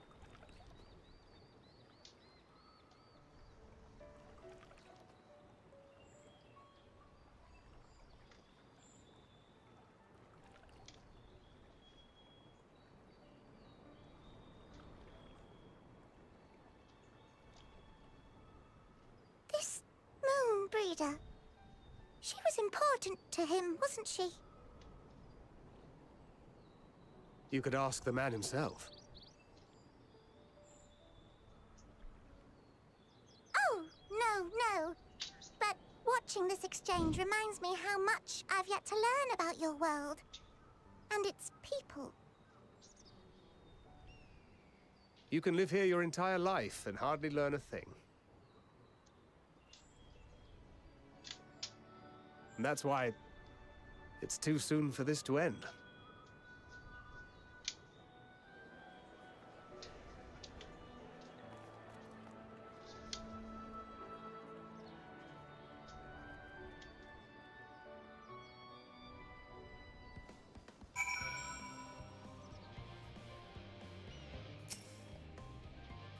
Oh, Logan, be assured that I am fine. I am. Well, glad to see them, too, after so very long. Gladder still it was in your company. As difficult as it was to accept their kindness, it would have been far harder had I faced them alone.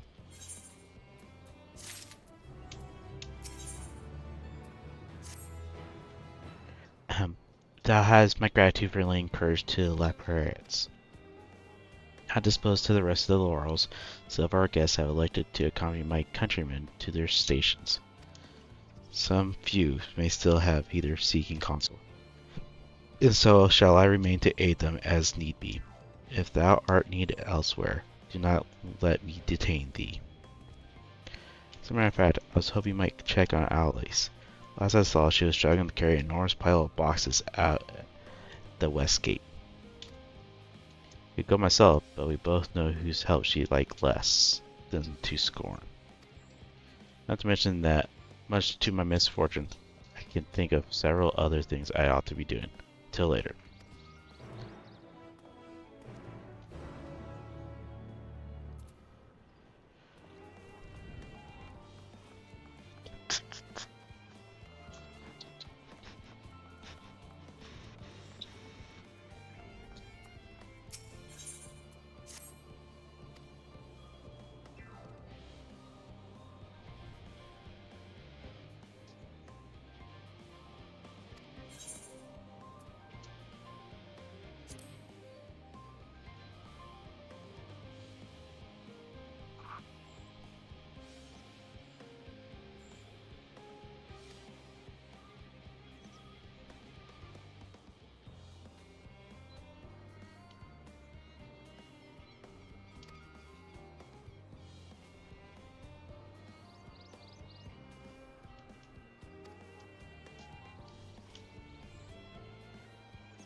Good, I don't have to do it.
Hello, what are you doing out here?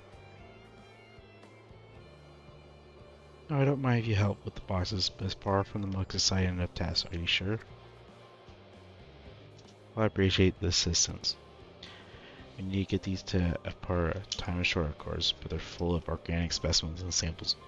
So try not to be too rough with them. Alpino should be waiting for us when we arrive. I'll see you there.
Yeah, my graduate, but how did you come to be involved in this?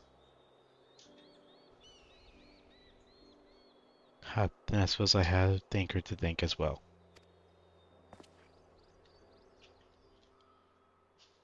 If you're wondering why we were tasked with bringing these boxes to Zafaria to begin with, so was I. It turns out that this is the base of operations of Source. Those with the final say as to what is included in the ship's manifest can be found here. All they're included, I suspect.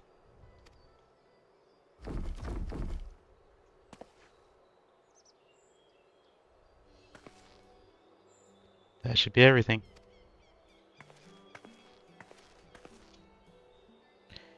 You had all that at once? Are you trying to injure yourself? Oh hush, the lighter they look, they're lighter than they look, and not everyone has your delicate arms. I suppose you should let someone know that we've finished. Theopen is in the courtyard. We can report to him. Why don't you come along? You should get credit for your assistance at least. Considering we might even learn something interesting.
Gods, it never ends, does it? What can I do for you? We brought samples from Charlotte Hamlet, Series 110. The crates are by the entrance. Oh, thank you. I expected one of my callings, but we are dreadfully short-handed. Just a moment. You're the fortunate children, are you not? Alvin and Alice at your service. You're well acquainted with Father, I take it. Quite. I've been friends with your parents since our days at the stadium. I remember when you were yay high, waddling hither and thither. Clearly, it's been quite some time since we've met. 'Tis good to see you again. Well, and your father's not this, no less. You knew our parents when they were young? What were they like? Very spared, no detail. I should like nothing more to regale you. At last, I am meant to be in charge here, and reins of paperwork want for submission. We can help with that in exchange for stories our parents would never willingly divulge, of course. Very well then. There has to be 3 sets of documents in need of delivery, so how about you each take one?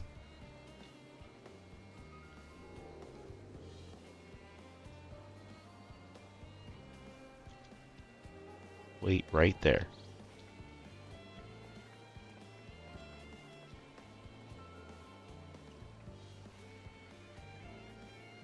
You'll find the foreign's residents waiting to collect these near the southernmost structure.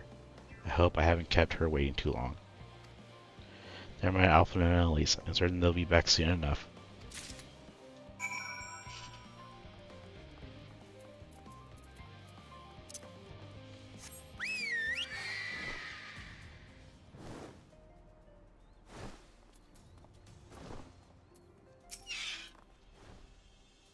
Are you not the one in science I thought? I thought you were meant to be working on the ether burner.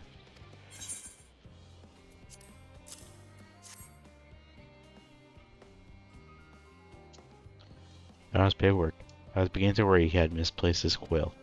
Appreciate your help in seeing these documents in my hand at last. As for your other task, pray keep this between us, but I sincerely hope you, Scion, succeed. The Exodus is, without a doubt, the most monumental undertaking in the history of the Forum, so we must be circumspect in all respects. Risk is a privilege we cannot afford ourselves. At its heart, however, Charlotte has ever been a nation of curious twiddle. 'Twould be tragedy indeed if we were the only ones this time in your pursuit of truth.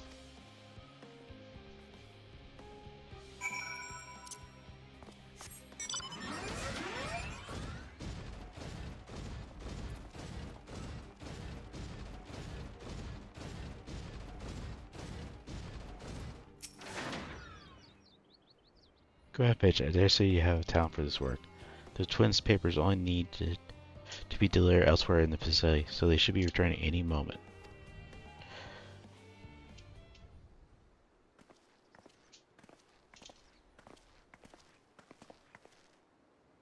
We return with not a scrap of paperwork remaining on our persons. You will note. With that, my thanks, and my apologies for sending you on an errand far below your ambitions. Why, even as a babe, you struggled out of your swaddling clothes and...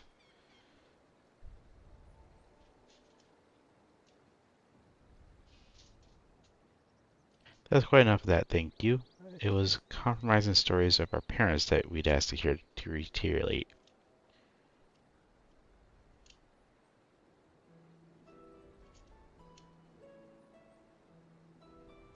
Of course. I've known your father for so long, I must have something. As you know, part of why I love your name garners such respect in Charlotte is your family's storied history.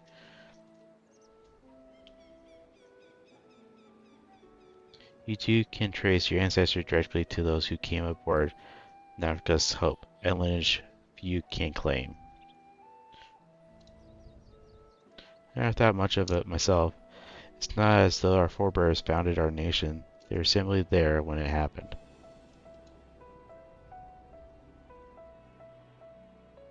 Nevertheless, it's traditionally been a point of pride. 'Tis why Nef's pronouncement renounced the ways of war and procured enlightenment through knowledge and reasons has ever been our family's creed.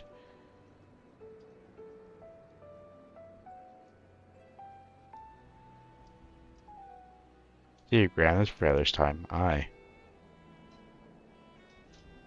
Archie and Lechuex looked not to Loch Ness words, but his deeds. He asserted in defiance of his peers that choosing to save the great and the small from the rising tides was the true mark of our founder's virtue. Perhaps it was his expertise, his knowledge of ancient prosperity and the fall of civilization that led him to conclude that to eschew conflict at every turn was to consign mankind to his doom.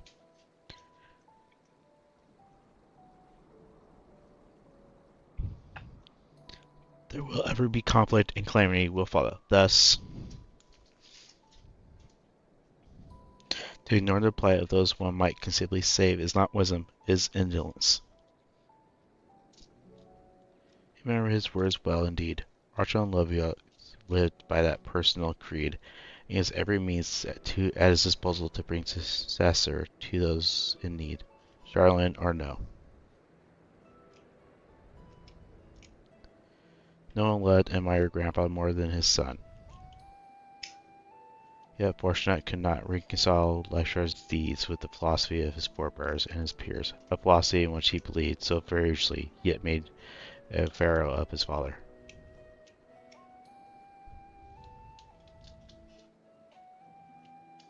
Fortunato agonized over the contraction for much of his life. His father. His son may carry his father's blood, but his choices are his own to bear. It's not always thus.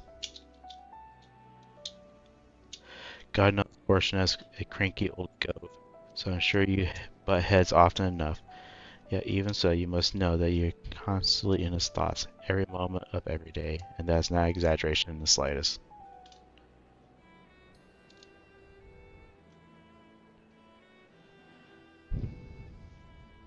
You should have seen him when you were born, barely recognizable. He was with a kind of dumbfounded grin, and not seen since he first took a fancy to your mother. He was practically skipping when he told me the news.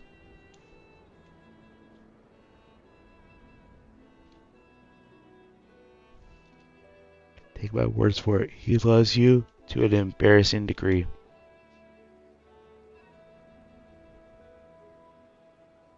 Bezos is frustratingly single-minded. Once he decided that a given action is for the best, he will stay the course no matter who or what opposes him.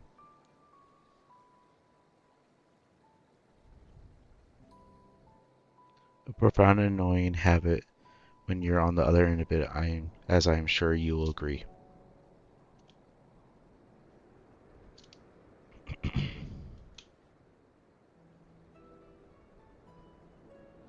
I'll say. Thank you for your insight.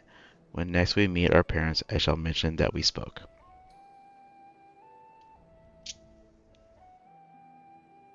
Try not to give me too much trouble now. I need the farm on my side.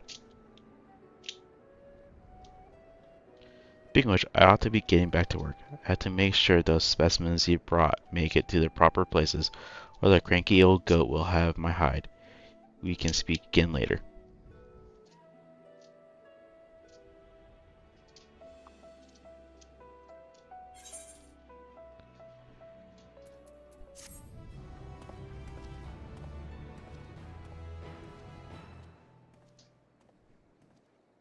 Hail, you three. Gosh, surely Cuckle hasn't driven you out of the forge already. For better or worse, no. However, he has sent me a task that requires more than my single pair of hands, and here you are. I could use at least one of you, but I won't object to more. Unfortunately, allies have prior commitments, and we have delayed too long as it is. What about you, Logan? Can you spare the time? Perfect. This shouldn't take long.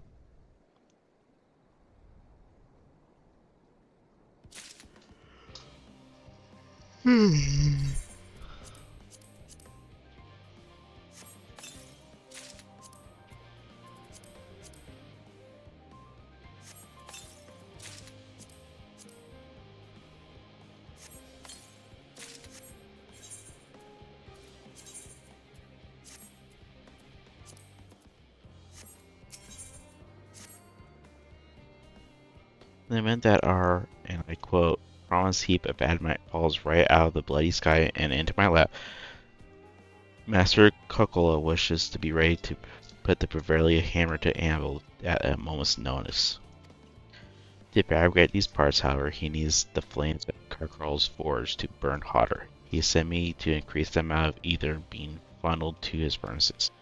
The flow of fire ether and ladder the element. experimental reactors south of here, to which I have borrowed the key. The adjustment will require 2 people to carry out safely, but I can explain the process when we arrive. This is where we part then. We'll see you in Charlotte Hammond once the Adamantium arrives, if not before.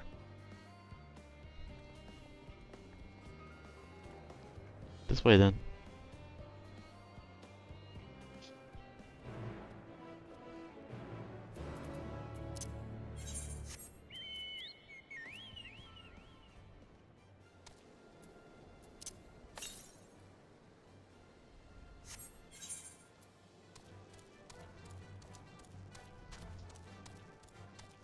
Probably won't be near that.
Reactor is housed within this facility. Probably want to go inside and adjust the fire ether output. When I do, a rather large amount of water aspected ether will issue from the vent at the top. I expect this to distract at least a few elementals, which we would both rather not be drawn into the reactor itself, trust me. Can I see you put down any that draw too near? They'll pose you little trouble, I'm sure. Wait here if you could.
Did everything go smoothly out here? There's no major complications to speak of inside either. The water ether appears to be venting properly. As best I could call, we'll have seen the differences fortunately by the time I return. Since I have you, there was another matter I thought to discuss with you. Nothing terribly important, merely something I've been considering. Part of this I shared with everyone, yet you and only you have been to Elpis.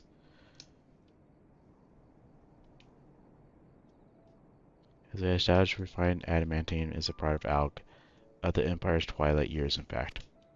It was a material which saw much use as part of the Algians' efforts to extend beyond the bounds of this world, Dalamud, of course, being the most prominent. of those who would push further expand Alg's empire to encompass the heavens and the stars above. Professor Graves was the infamous technologist Almond.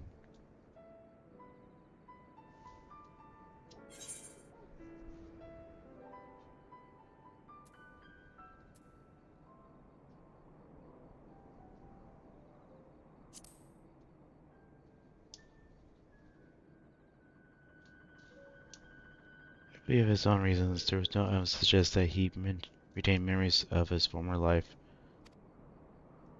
He only joined the Ascians once the Empire was all but dust, as you know.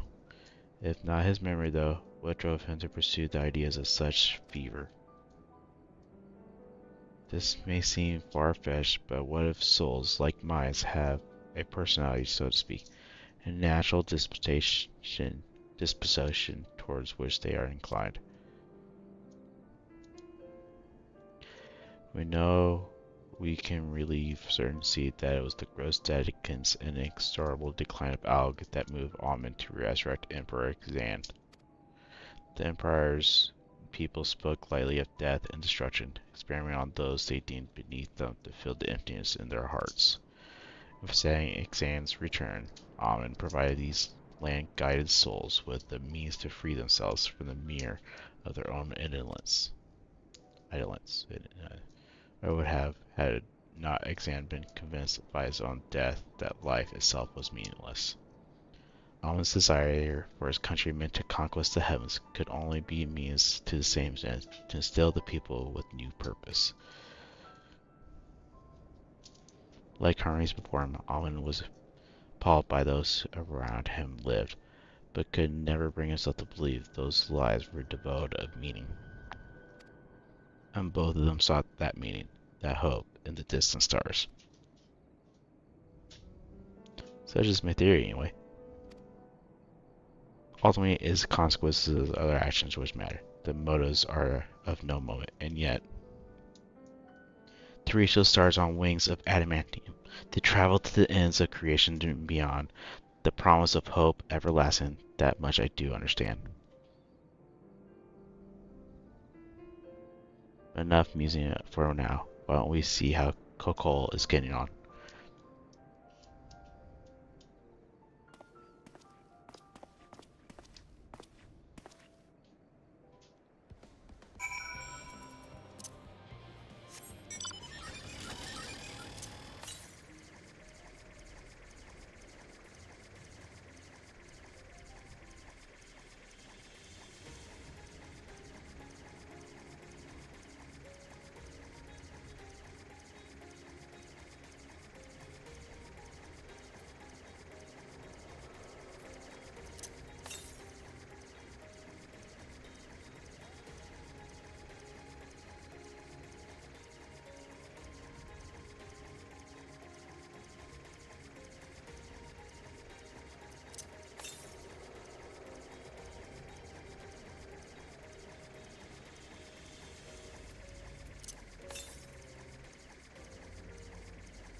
I can feel those flames up blazing from here. Glad you found someone capable, G'raha, but there's not much left for you lot to do, unless you can conjure up that refined adamantium any faster.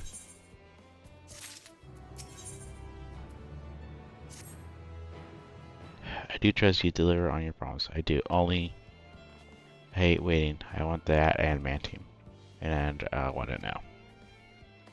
We share your patience, I assure you. Is there truly nothing else we can assist with in the meantime?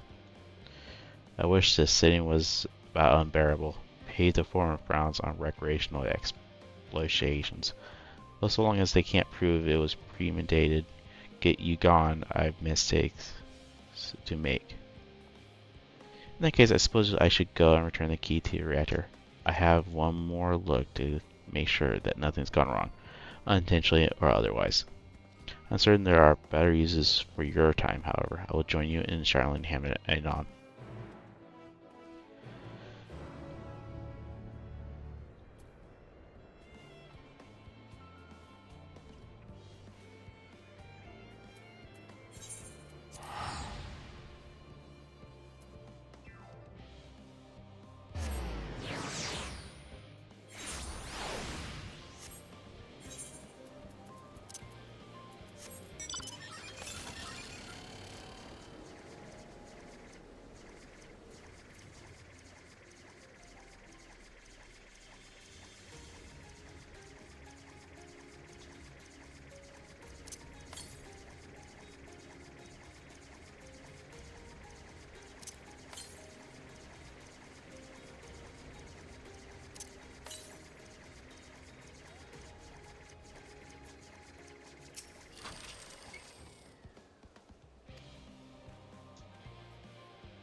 All set, I take it?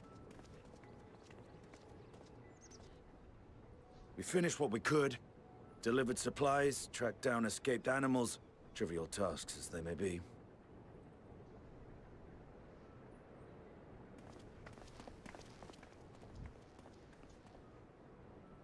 That's enough, don't you think? If there was anything more important still undone, that would be a problem in itself. The vessel is essentially ready for departure. All that remains is to load the final batch of supplies and see everyone on board. Once we've readied the ether burner, that is. Ah, had a feeling we might find you all here. Our consultations with the Loperites, too, have run their course.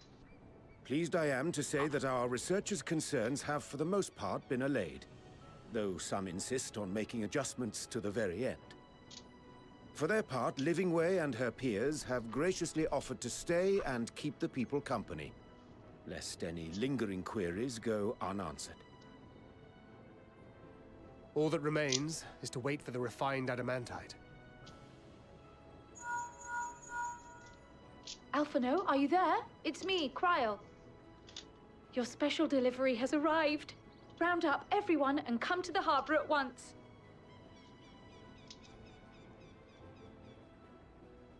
Speak of the devil. Let us go at once.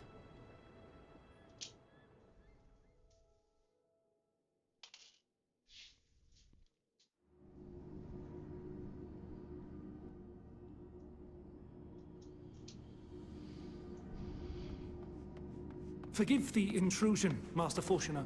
I bring urgent news. A great commotion has broken out in Scholar's Harbor. Your presence is requested, with all speed.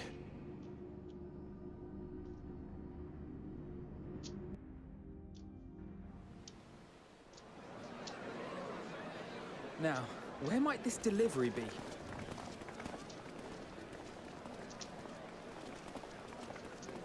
Oh.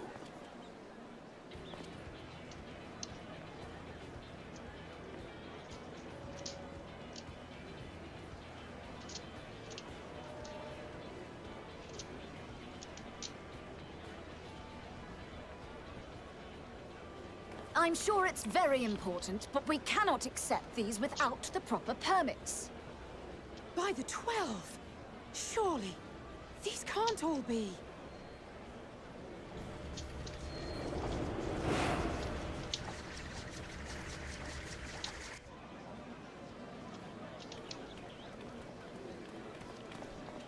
Bleeding hellfire! They're bringing them by sea and by air. All these folks in these crates.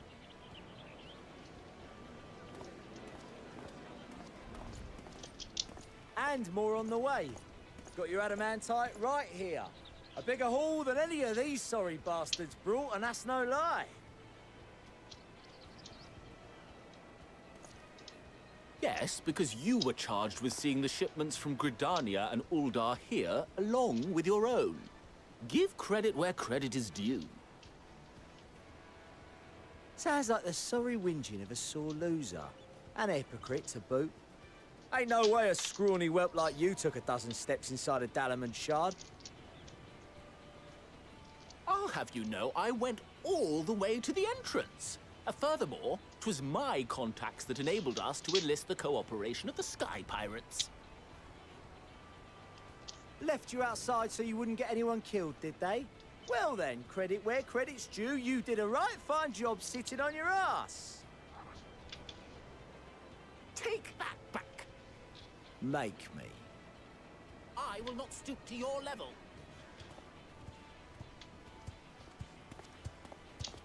My, what a grand welcome party.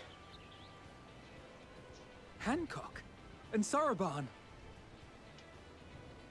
We come bearing relics both sacred and Allegan, as well as a few other gifts that may be of help, to be presented with best wishes from the Eastern Alliance.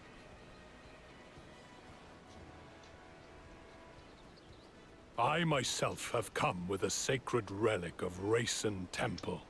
'Twas passing fortunate that Senri's dango craving brought us to Kugane. We arrived precisely as Hancock was making his arrangements. Upon learning of your need, we made haste back to Hell's Lid, with our dango, never fear, and consulted with the other auspices. All consented to the lending of Tenzin's legendary Phoenix Blade for this noble cause. Suzaku and Seiryu were nevertheless worried that it might be lost in transit, however, and insisted upon accompanying me to Onokoro, where I had intended to entrust it to our Confederate allies. I thought instead to give it over to Hancock when we chanced to cross paths yet again. But alas, Seiryu remained ill at ease, and ordered me see the blade into your hands personally, or die trying. We did, of course, need quite the impressive vessel to get it all here in time. Fortunately, our majestic associates have been more than helpful. 'Tis an honor to join the Warrior of Light on another adventure, they tell me.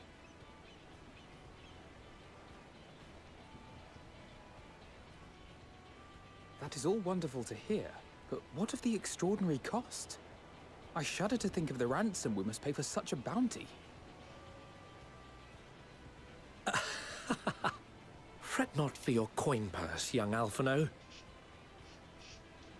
Lord Lolorito looks ever towards the profits of the future, and thus the East Aldenard Trading Company went to some lengths to reduce the financial liability. And since the Scions funded the entire venture, not a gill need be rendered up in compensation. Everything is already yours. We funded the venture? When? Don't let the name fool you. This coinkeeper knows a thing or two about spending.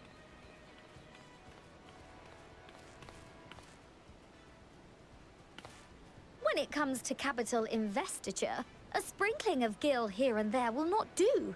You need enough savings to make waves when it really counts, which is why frugality is paramount. We also had the benefit of a generous patron. Generous being rather an understatement. She has supported us from the shadows since the very founding of the Scions. We even had coffers to fill.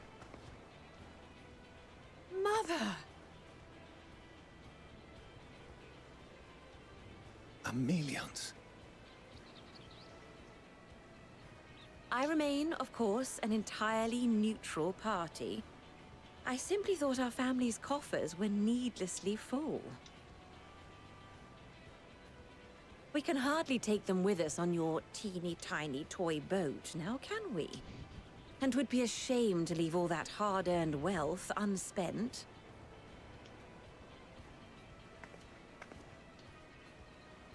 Waste not.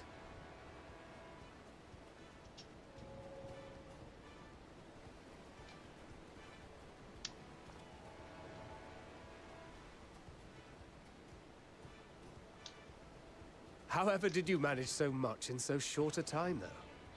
We expected word to reach only a fraction of our allies. Did I not tell you I have my ways? Erenville, you were involved too.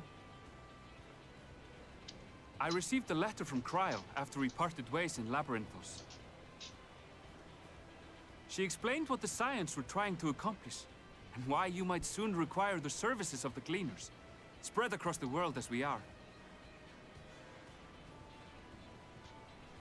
I pray you do not interpret this as a betrayal of Charlian.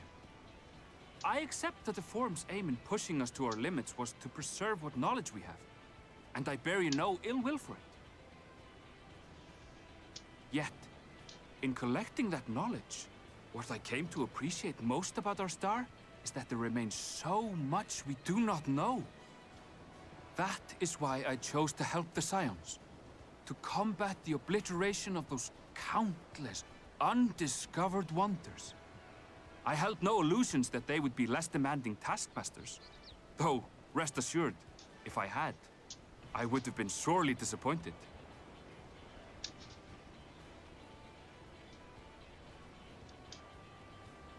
To make a long story short, the whole of the guild ship cooperated to ensure your call was heard far and wide.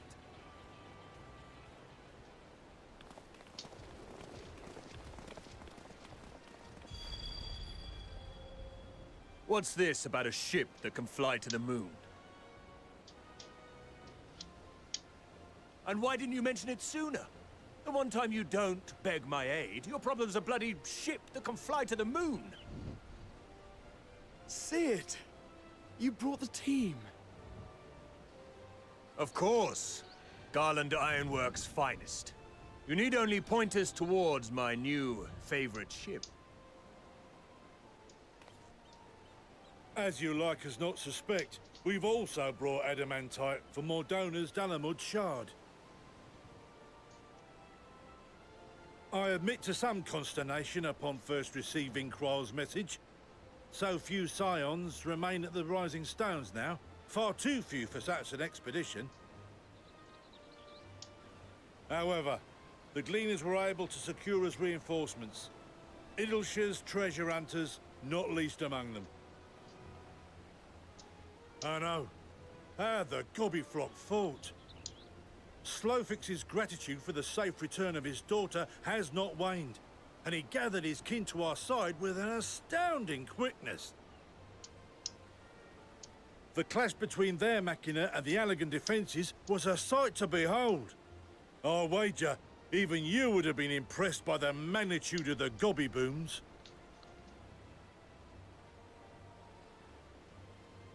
Fascinating as all this is, I fail to see how it explains your presence here.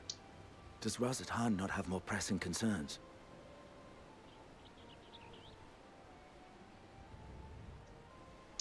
We do. Yet averting the final days would be the most expedient solution. That, and I am indebted to you.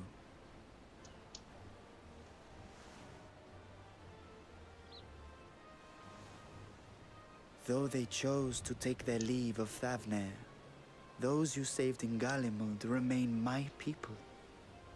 My gratitude is beyond words. 'Tis appropriate that I aid you in kind. If in the doing we bring salvation to others of this star, so much the better. You will recall that I spoke of my father, Midgard Summer, and his journey across the great expanse. As he traveled betwixt the stars, his resplendent scales drank of the ether in those nigh empty surrounds, and imparted to him the strength to persevere. Thinking they might further your cause, I called out to my kin for consent. Ashdai's answer was silence, as ever. Tiamat and Hrisvelgre, however, responded favorably to the suggestion. My sire, too, gave his assent. Thus have I brought you his own worm scales. Fit them to your purpose, and seek a worthier fate for us all.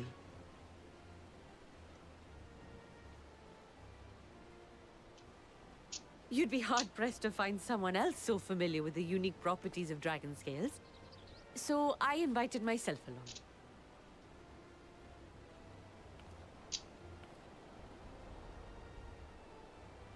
Bugger me, this is so unbelievable. I've gone right back round to believing it again. Forget a 6% gain in efficiency. With all these goodies, we could get 7, no, 10, no, 14 bleeding percent. Think of how far we could go. What we could do with that much power. What we could blow up. If Kokol is duly convinced, then it must be true. In which case, the Scion's end of the bargain has been fulfilled. Would you not agree?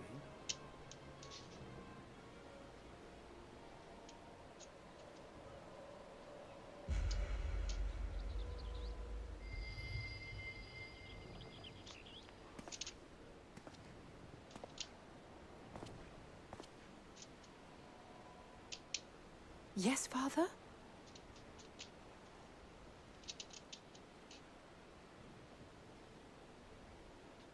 I know not what you seek of Hydaelyn, nor for what purpose you would take command of our ship. Yet this much is certain. To do so will be to dictate the fate of this star and the lives upon it. The lives of each and every creature, in their magnitude and their fragility. Do you understand? And are you prepared? We have seen and we have felt how much each life shapes this world. And so we are determined to abandon none. We understand what is at stake, and we are prepared to bear this burden.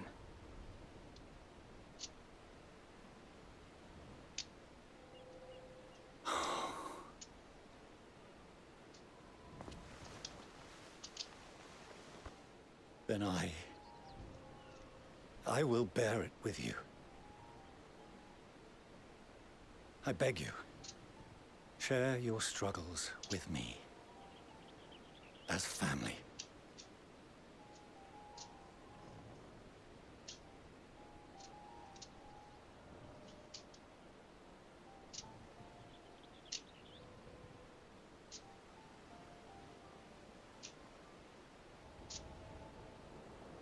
You grasped my fingers with such tiny hands the day you were born. I thought my heart might burst. It was love and happiness beyond expression. Overwhelming. And a conviction so powerful that I trembled with something close to rage. I had heard the final days foretold. I swore to myself then and there that I would not let them steal your futures.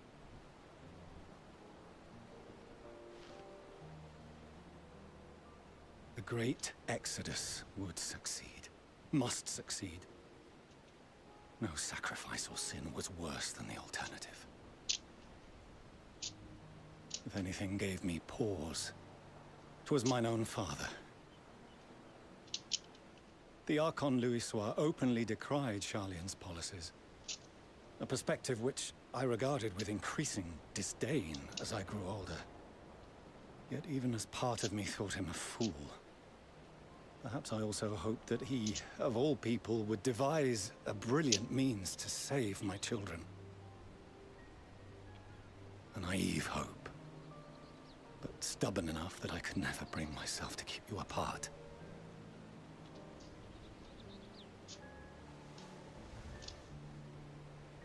I'm going to call it after this. That was his doing.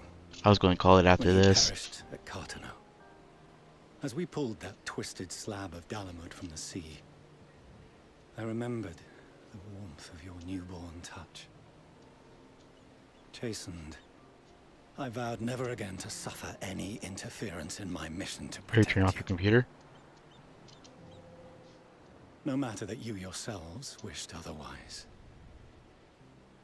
Detest me, fight me tooth and nail, I would suffer it, and more, and be satisfied so long as I could force you onto the ship.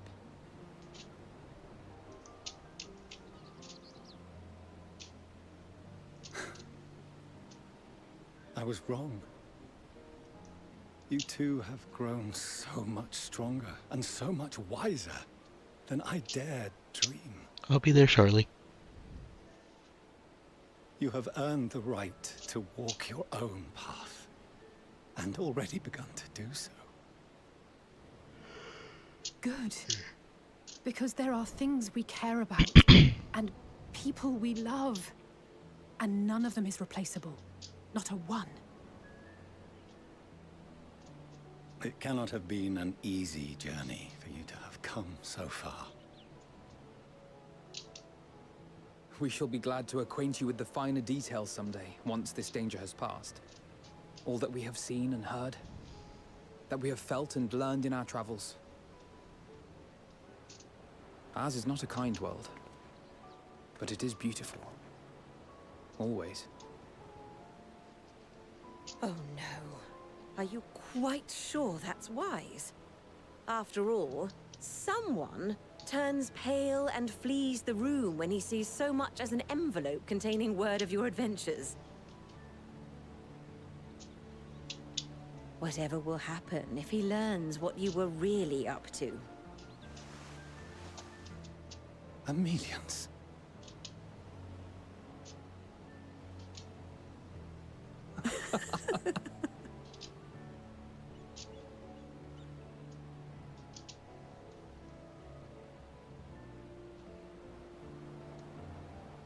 Though I have wronged my children most gravely, I owe you an apology as well.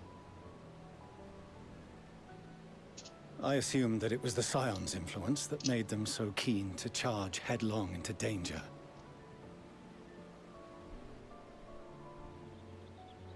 Yours, in particular. I see now that said influence instead brought them together with the many fine people gathered here today. In which case, I hope you continue to guide them.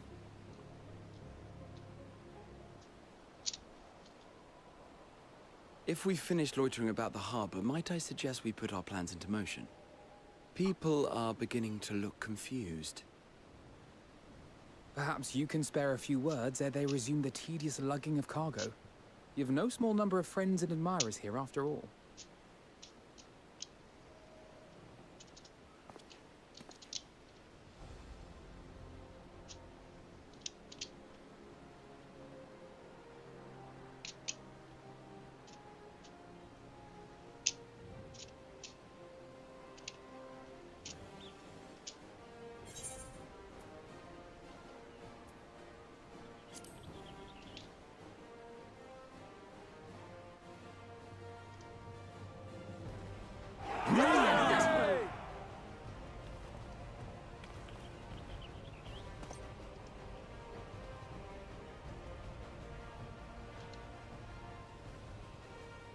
Your assistance is appreciated. Now, in an orderly fashion, if you please.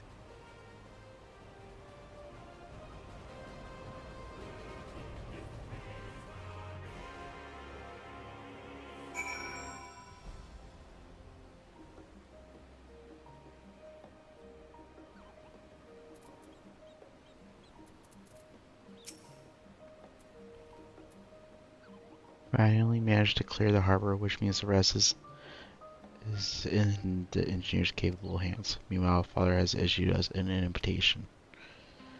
As we agreed, he will receive the means by which Hydaelyn may be contacted. We are to meet him at Aporia when we are ready. Given the virtual knowledge she holds, I suggest we leave without delay. It transpires, however, that the forest method for speaking with her is not without risk. I'm curious to hear what those might entail. Regardless, be warned. Most of those who arrived with the Adamantine have offered to stay and see to any remaining tasks that need doing. The forum has already asked for my assistance in overseeing the process, so you needn't worry about a thing. Thank you, Chitaru. Brought to Aporia then.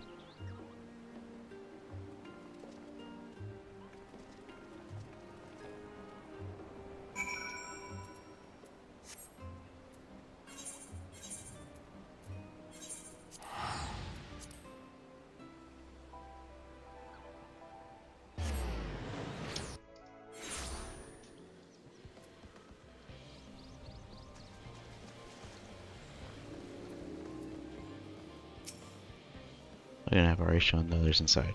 You will want to speak with Carling. She has the key to live and can send you down after me.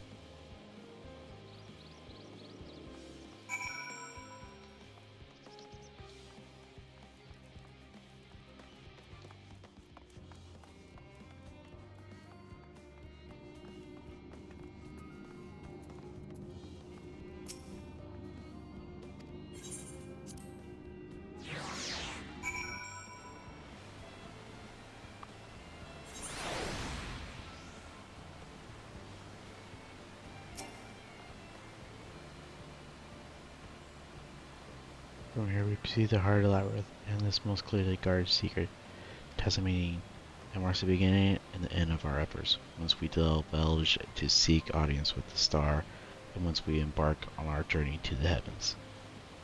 This way, if you please.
Bid you welcome to Tasneen. Direct your attention towards the center to behold the ark over which we have long labored.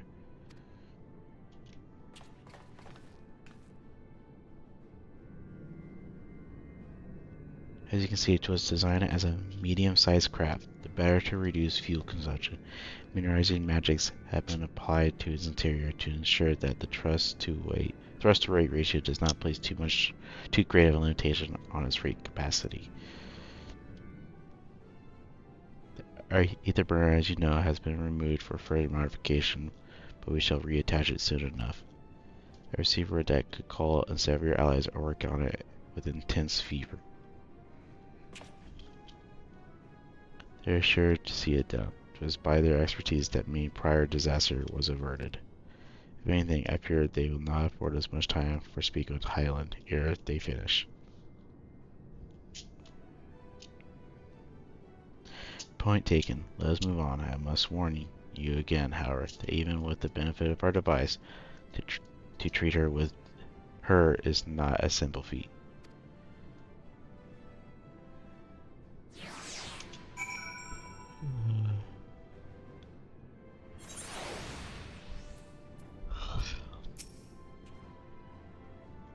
I have done what I can to press you upon the gravity of what lies ahead. Are you prepared?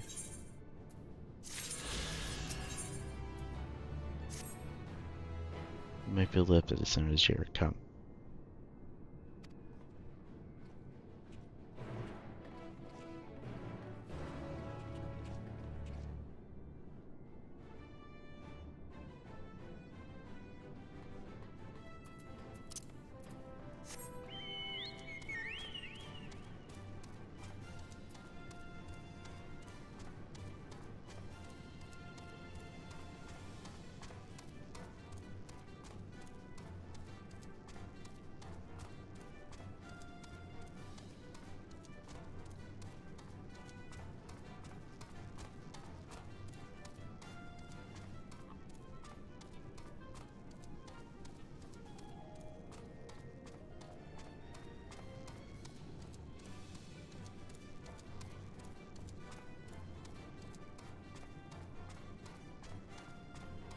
Okay, we're going to leave it off there.